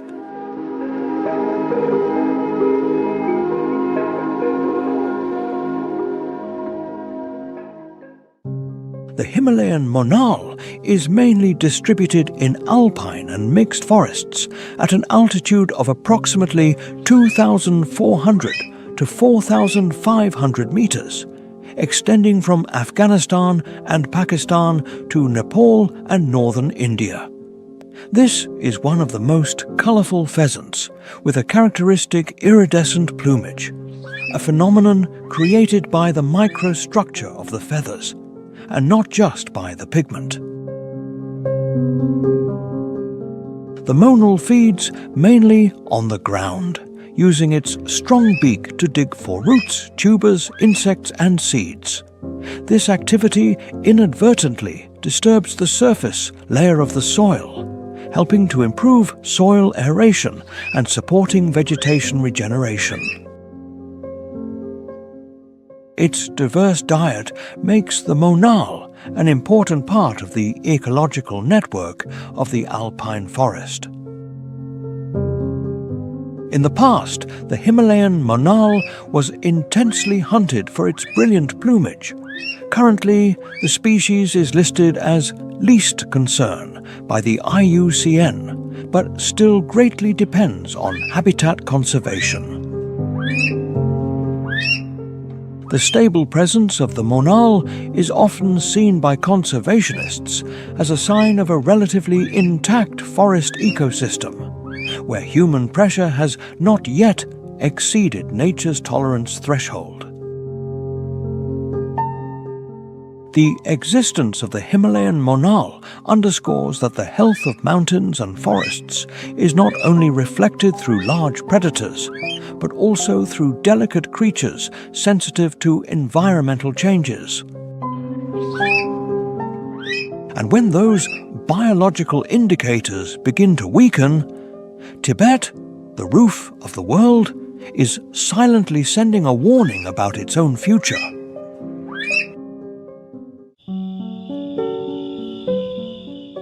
Let's take a walk through the grasslands of Tibet. In a place where every space is full of animal and wildlife, we find a species that the Tibetan ecosystem owes a lot to: the pika.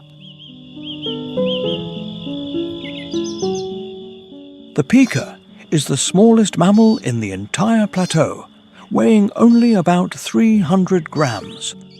These small workers consider hard work and ingenuity to be the only way to survive the difficult living conditions of Tibet.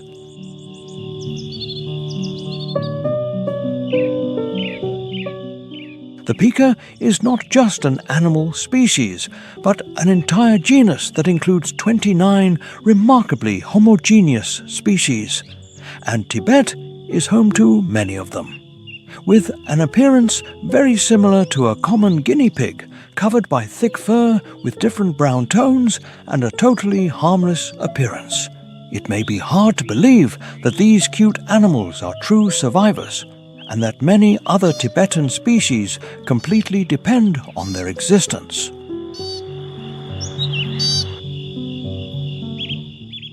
The pika plays a very important role in the fragile ecosystem of Tibet.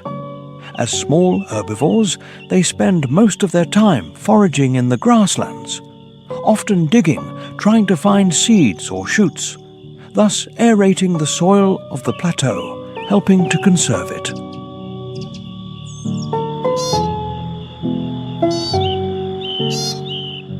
When the pika is not wandering through the grasslands looking for food, it is very likely to be in its rudimentary burrows. In their cozy homes, they usually protect themselves from the abundant predators in the habitat, as well as store food for the cruel Tibetan winter.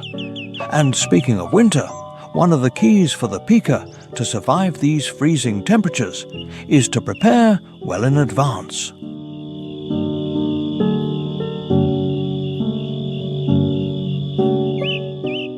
Since these small mammals do not hibernate, they do not need to gain weight before the freezing weather reaches the plateau, but instead spend the whole summer stocking up their pantry with all kinds of grasses, shrubs, lichens and mosses, so that when the period of scarcity begins, they are well prepared.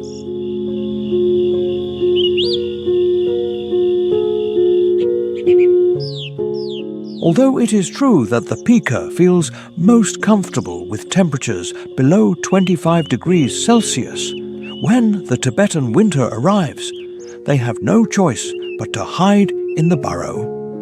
At this time of year, although they do not hibernate, pikas reduce their metabolism by up to 30% with the aim of better managing the stored food reserves.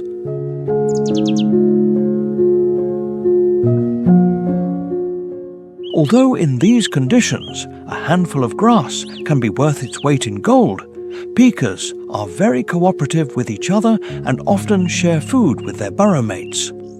Of course, there are always some pikas who want to abuse this hospitality and seek to raid nearby pantries. In these cases, fights often occur between these small mammals to protect the hard work they have done during the summer.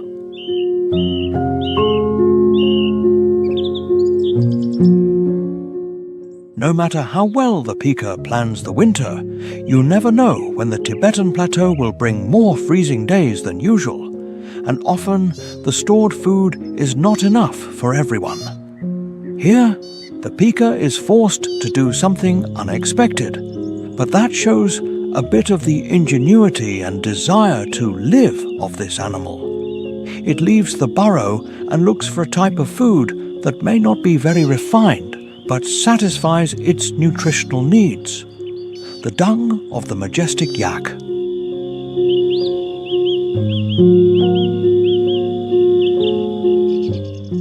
With all the vegetation in the grasslands wiped out and its stomach rumbling more than ever, the pika does what it has to do to survive and hold on until the Tibetan ecosystem gives them a new sunny dawn, although it is very likely that they are not happy about it.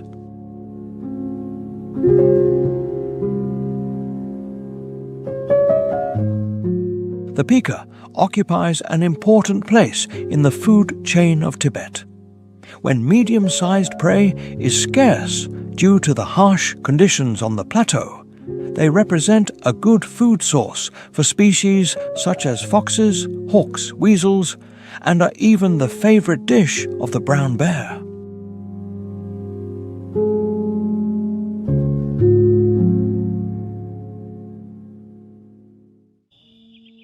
living mainly on the Tibetan Plateau and surrounding areas, at an altitude of approximately 3,500 to over 5,200 meters, the Tibetan fox is one of the best adapted foxes to cold and dry environments. Temperatures in its range can fluctuate drastically depending on the day and season, while the scarce vegetation makes food sources unstable.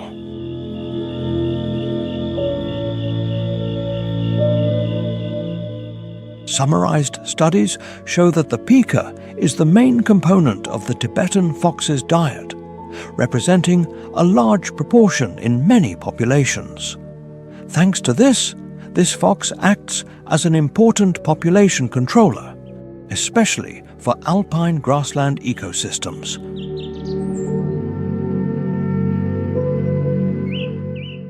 When the number of pikas increases excessively, vegetation can degrade. The presence of the fox helps limit this phenomenon.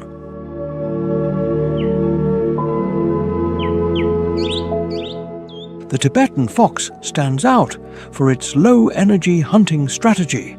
They often stand still, relying on their developed sense of hearing to detect prey underground or under a thin layer of snow. In extreme conditions, reducing unnecessary movement helps them maintain energy balance, a vital factor in the plateau environment.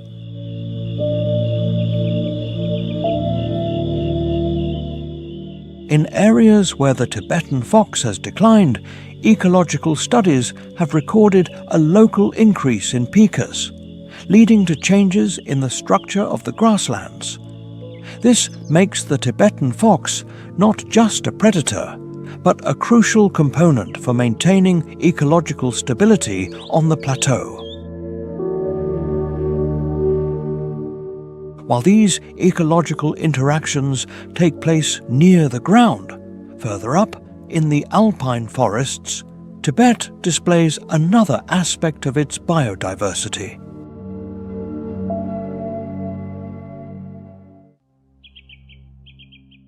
While the pika represents a very diverse genus of species inhabiting the Tibetan Plateau, there is an animal that is the sole survivor of its taxonomic family, a symbol of survival even when its habitat is threatened, the red panda.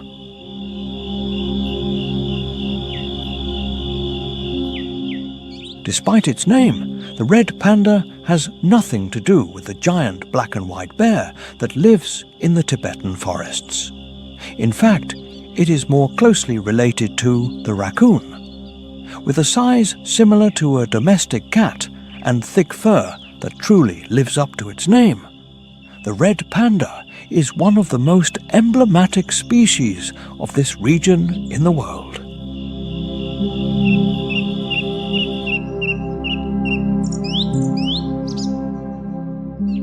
Although at first glance it looks very cute, the anatomy of the red panda is a gift from nature for its survival.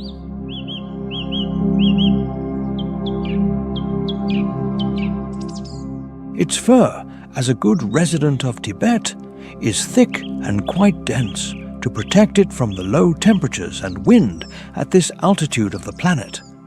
A long bushy tail helps it, as in the case of the glorious snow leopard, to protect itself from the cold by using it as a scarf and to maintain balance on slippery ground.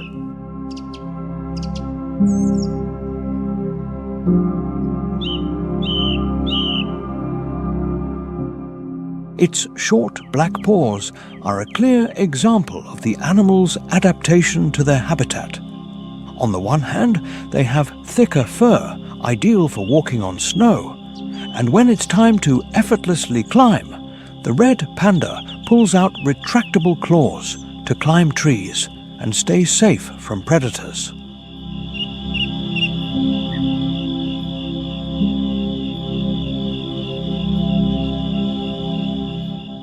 For the red panda, there is no better way to start the day than with a thorough grooming before going for a run. This furry friend performs a skin-washing ritual by licking its paws and massaging its back and belly.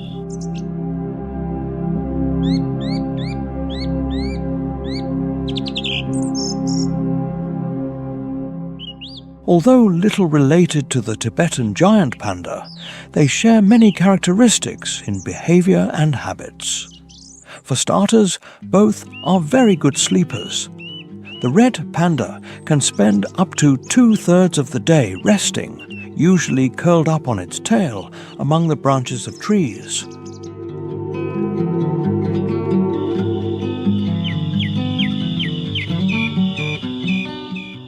During the time it is not saving energy with a comfortable nap, the red panda is eating. And if your name is Panda, what else would you eat but bamboo? Around 60% of the red panda's diet consists of this sustainable food. But since you can't always eat the same thing, to vary the diet a bit, this small mammal also often tries leaves, flowers, fruits, berries, insects, and even small mammals and birds it finds by chance, because yes, its digestive system is capable of digesting meat.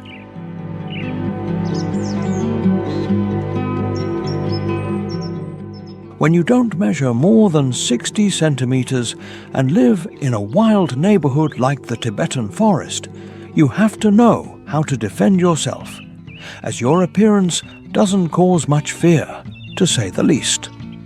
In moments when the panda is threatened by an intruder in its usually tranquil environment, it has two options.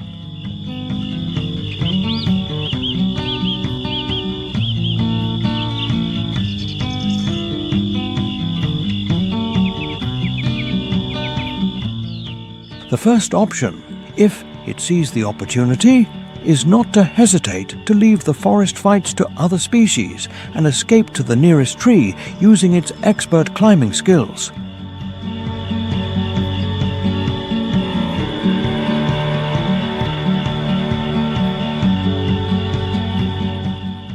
If the situation doesn't give it a way out, the not aggressive at all red panda has no other choice, and must muster the courage to face the bullies by standing on its two hind legs to look bigger and using its sharp claws to attack.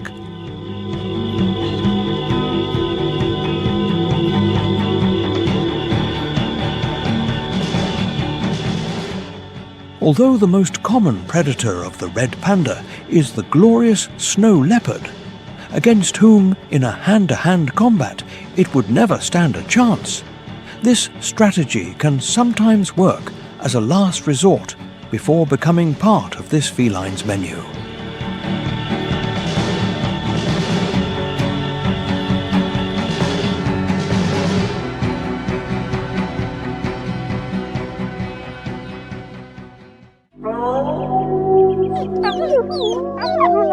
However, becoming prey to the fearsome snow leopard is not the only concern that may cross the minds of some wild species in Tibet.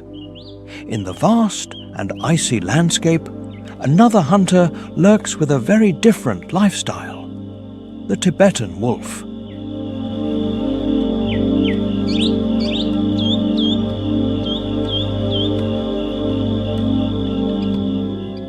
This cunning carnivore not only faces the challenges of the terrain, but also the responsibility of leading and feeding its pack in one of the most hostile lands on the planet. Having won the position of dominant male of the pack, this wolf is the chosen one to reproduce with the best female.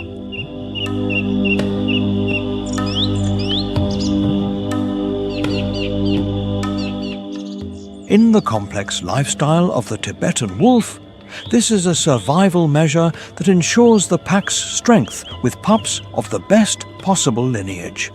The little ones, usually 4 to 6, are born in spring when the Tibetan Plateau offers the best conditions for life.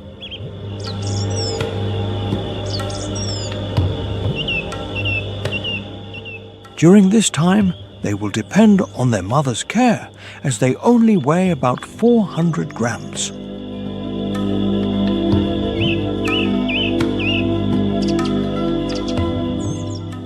Despite having to play the role of provider for the family in this inhospitable place, it's not all bad news for the Tibetan wolf, as nature has been generous to it, granting it all the necessary skills to be a successful hunter even in this demanding environment.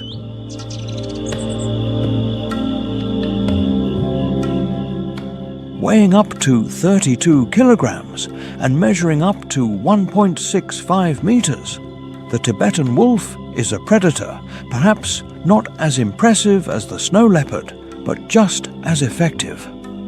The key to the Tibetan wolf's hunting success is its ability for stealth.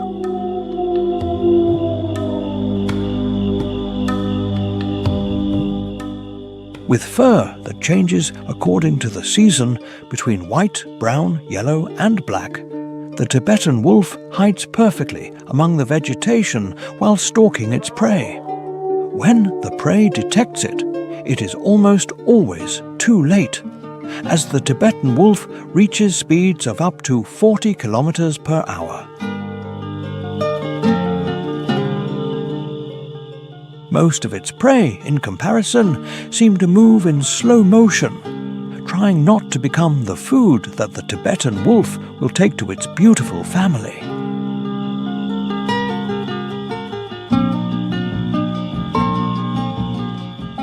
The diet of these very close relatives of the Himalayan wolf is quite varied and includes everything that Tibetan wildlife puts within reach of its bite. The most frequent prey of this canid are deer and other large mammals, like the Himalayan blue sheep, who already have enough problems being in the sights of the snow leopard.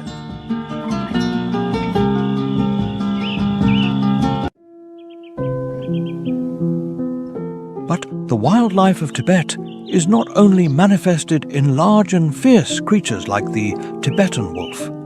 There are also species that do not particularly stand out for their size or ferocity, but still adapt surprisingly to this majestic ecosystem and make Tibet their personal den, like the cute Himalayan marmot.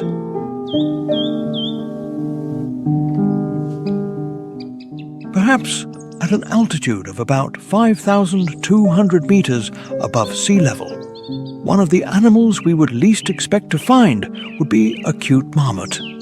But make no mistake, what the marmot lacks in size and ferocity, it makes up for with cunning and planning. The marmot is the perfect example that, to survive in Tibet, it is not mandatory to have claws or large horns, nor is it necessary to be a master of the hunt.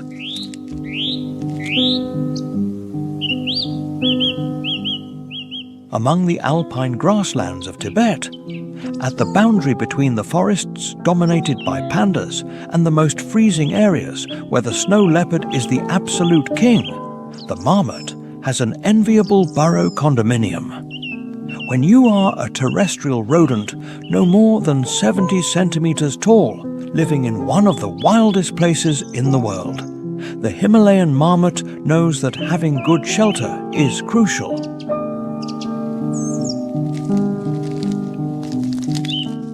They can build burrows up to 10 meters deep to survive the unfriendly Tibetan winter.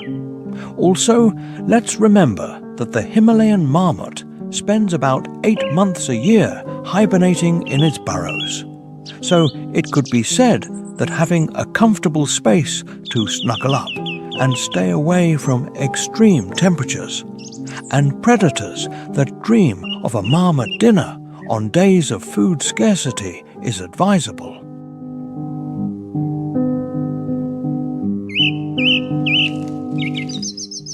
Himalayan marmots are excellent planners. As soon as spring arrives and low temperatures are left behind, the countdown begins to prepare for for the next winter. The goal of a Himalayan marmot is to triple its weight during the months of abundance on the Tibetan plateau.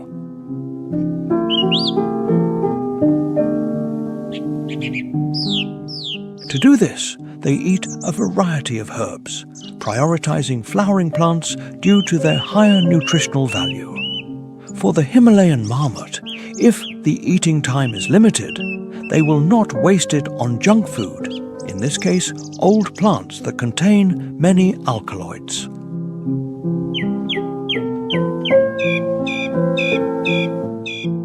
But with the friendly and playful appearance of these rodents, it is easy to deduce that it is not all work.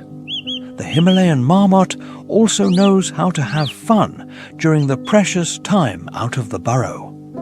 As they are very sociable animals, interaction between the neighbors of the same burrow is not long in coming.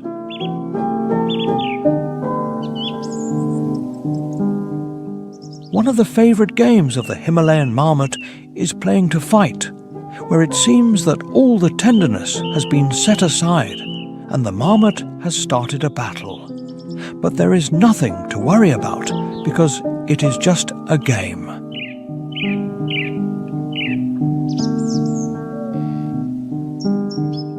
Of course, all this fun can often be abruptly interrupted, as we cannot forget that we are in the middle of one of the places with the richest wildlife on the planet, and the marmot's size and ferocity do not impose much respect.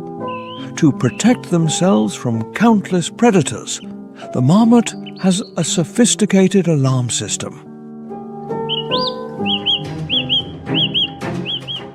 As soon as they detect a lurking predator, the sentinel will issue a warning with a characteristic whistle. This is the call for all members of the community to put aside their daily work and seek safety in the burrow.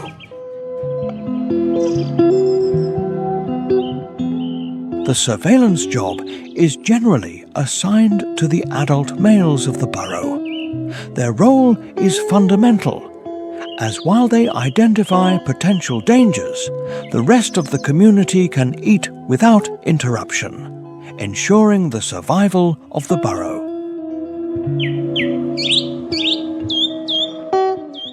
The good Samaritan attitude of the adult males is just one example of the efficiency and good organization of the Himalayan marmot society. Another clear example of this is that at the time of breeding, the job of keeping the young warm deep in the burrow is shared among many adults, even if they are not related to the pups, all with the goal of ensuring the future of the species.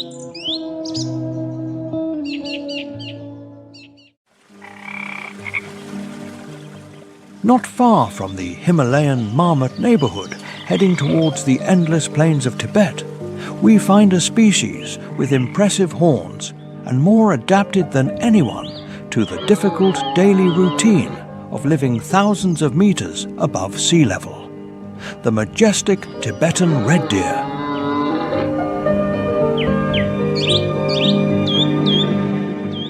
With thick fur that for most of the year lives up to its name by being reddish-brown, the Tibetan red deer is an animal that only the almost pristine ecosystem of Tibet could protect.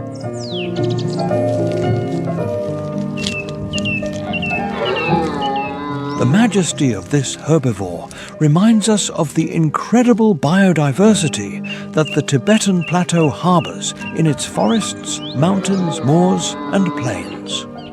The appearance of the Tibetan red deer has nothing to envy other species living in the region closer to the sky than any other place on the planet. With impressive antlers that have nothing to envy other horned species of the plateau like the yak, and a black mane reminiscent of incredible species on the other side of the world, the Tibetan red deer is a wonder of creation.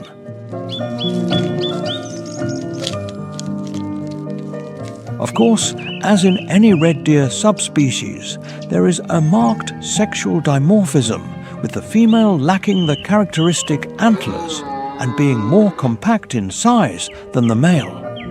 They can weigh up to 230 kilograms and measure 120 centimeters at the shoulder. With almost all the immensity of Tibet at its disposal, the Tibetan red deer is not limited to a specific habitat. Instead, it constantly migrates to places that offer the best living conditions depending on the season of the year.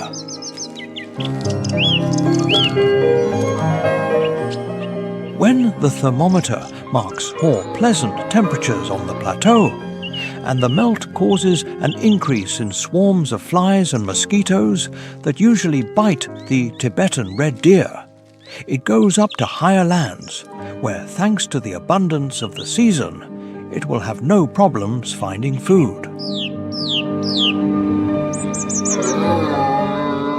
Conversely, when winter arrives and the idea of living in icy mountains thousands of meters above sea level does not seem very attractive for its survival, the red deer seeks new destinations, going down to lands where taking shelter from the cold will be easier and there will also be more food. And speaking of food, the Tibetan red deer has a quite varied diet that includes grass, leaves, shoots, sprouts, and even tree bark. For him, it's quite simple. If nature produces it, he will eat it. Deer living in the lower parts of the plateau usually browse trees, with the abundant willows being their favorites. Every part of the Tibetan red deer's anatomy has a survival function.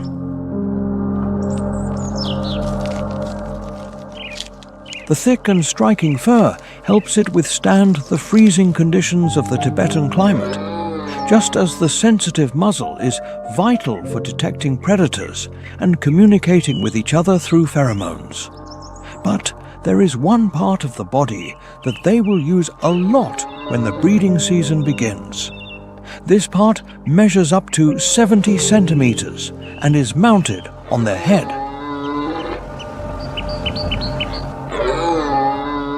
When the rutting season begins and a female is at stake, the Tibetan red deer reveals its wildest side and engages in a battle that will select the male that will reproduce with the fertile females. It all begins with a characteristic roar that announces the start of the battle.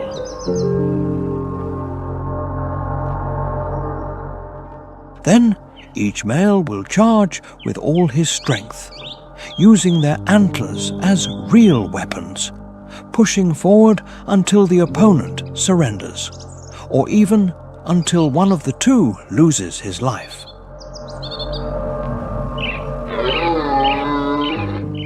The victor will have the right to access the females of the herd to reproduce. After mating, he will leave to continue his life with a group of males. The female will have to take care of raising the calf alone, as well as taking care of herself during a pregnancy that lasts no less than 33 weeks.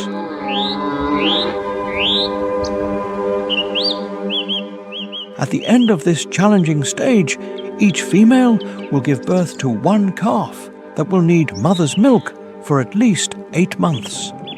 The Tibetan red deer calves will learn from the habits of the herd everything necessary to survive on the steppe.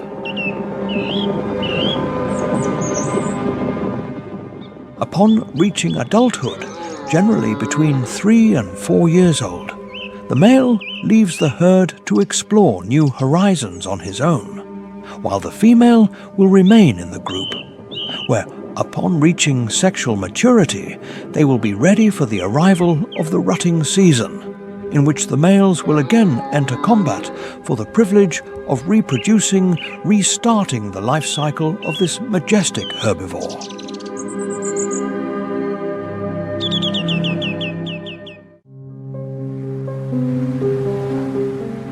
with hundreds of animal species like the agile snow leopard or the predatory Himalayan vulture dominating the Tibetan plateau, there is an animal so astonishing that it eclipses the rest, earning the place as the most emblematic species of Tibet, the giant yak.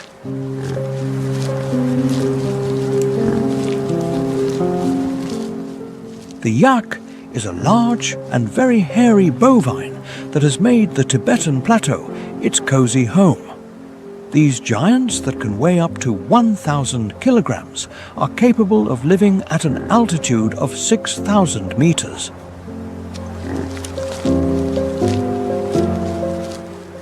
To cope with the hostile temperatures of Tibet, the yak possesses perhaps the warmest coat in the entire steppe. The yak's fur is impressively long over the entire body, especially in the belly area where it often touches the ground.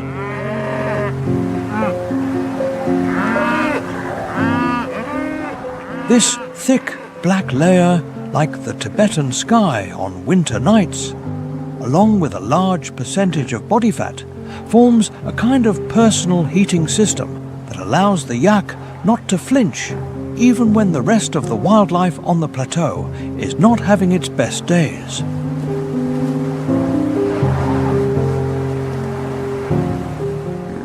The majesty of the yak forced Mother Nature to crown it as the king of Tibet. And what better crown than a pair of horns more than a meter long adorning its head? They grow almost horizontally from the head and then curve upward and inward, giving them that distinctive characteristic shape.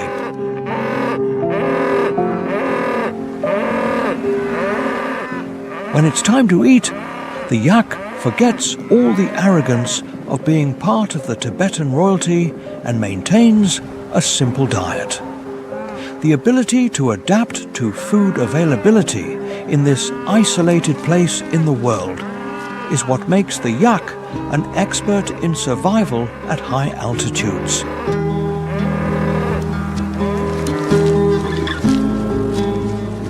The yak's diet mainly consists of grass, shrubs, moss and lichens. Thanks to a developed digestive system, it can absorb nutrients even from these low protein and mineral foods.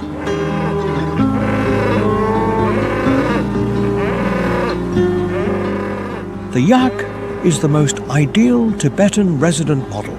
Although they are impressive bovines weighing up to a ton, they are excellent climbers and adapt to almost any terrain in their habitat.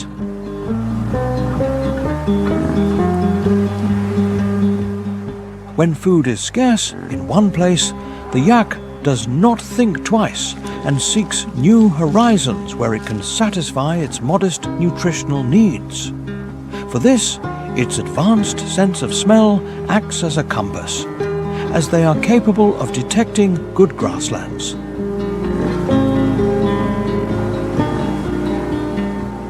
While life for some yaks passes in solitude, with no more company than the stars that seem closer at this altitude of the planet, others decide to live in groups of up to 12 individuals. Daily life among yaks is usually peaceful, and it is very useful to group together during the harsh winter days.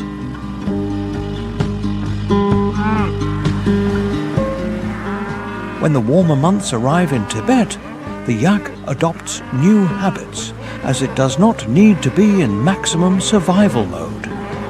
Having dense fur, useful for winter, but not very profitable in summer, many yaks decide to spend a different moment and bathe in any stream within their reach.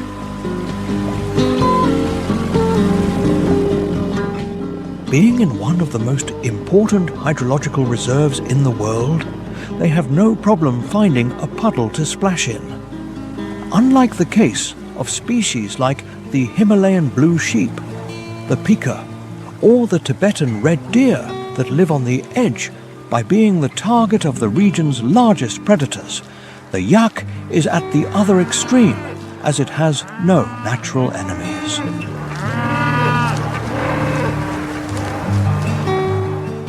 although sometimes there are attacks by Tibetan wolves and snow leopards on calves. These cases are very isolated, and adults are generally not threatened by the fierce predators of the plateau. With this, the yak certainly stands as the dominant species in Tibet, having all the characteristics of the perfect survivor against the harsh conditions in this corner of the world.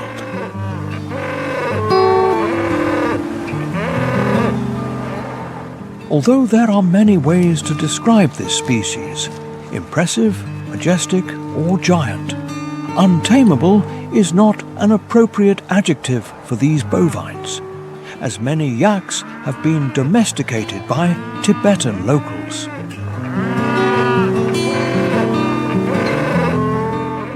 These giants are the engine that drives the development of human settlements, serving as pack animals and providing a massive supply of wool, milk, and meat.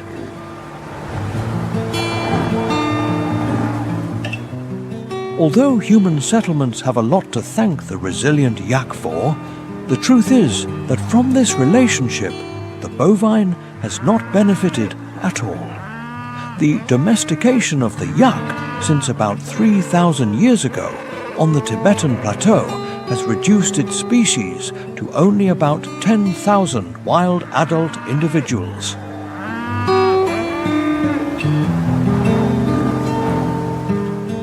The poaching of these giants, as well as their hybridization with domestic cattle, has caused the yak to currently be classified as a vulnerable species. Of course, many efforts exist to conserve this large specimen.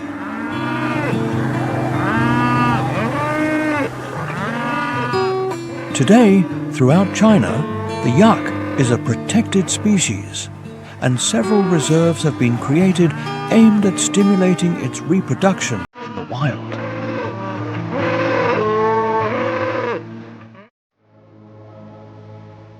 But the strong yak is not the only species affected by climate change in this almost unreal place on our planet. According to several studies, the Tibetan plateau is warming at a rate 3 times faster than the rest of the Earth.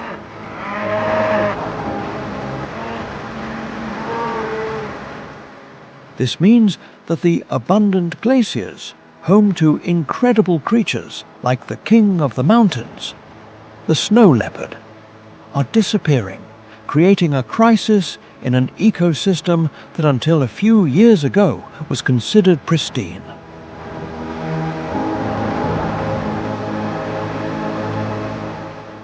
Desertification is another phenomenon that is wreaking havoc on animal life in Tibet.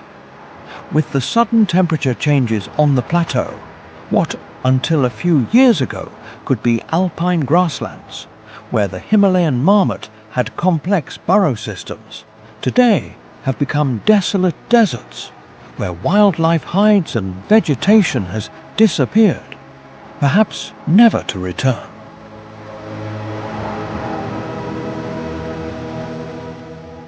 The instability of river sources due to the sudden melting of glaciers is altering the habitat of hundreds of species at once. In the small streams that once fed the growth of willows eaten by the Tibetan red deer, today only small puddles remain, and even in the hottest summers, nothing.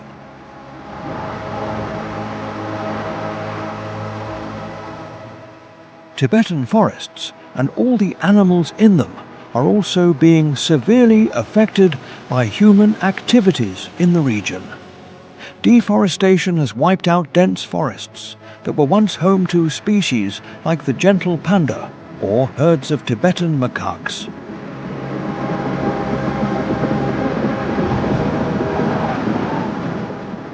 But the transformation of the Tibetan ecosystem does not only originate from human activities in this part of Asia. Scientists have shown that the burning of the Amazon rainforest, more than 20,000 kilometers from the yak's home, affects the temperature of the Tibetan plateau in a complex system involving atmospheric and oceanic circulation patterns.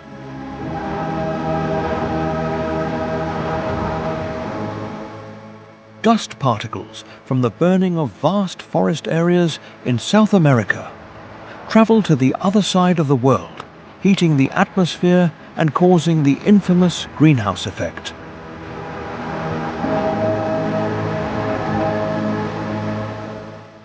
This, and the importance of the river system that Tibet has for the world, make its conservation no longer an exclusive matter for China, but a global concern.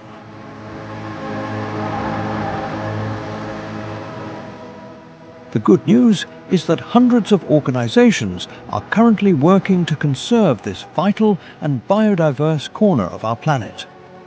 Although the task is challenging, the animal residents of Tibet deserve the combined effort of all of us to maintain their habitat. If you enjoyed learning the stories of the animal life of the survivors on the roof of the world, and want to continue learning more about the natural wonders of our planet, don't hesitate to like this video and comment on what your favorite animal was.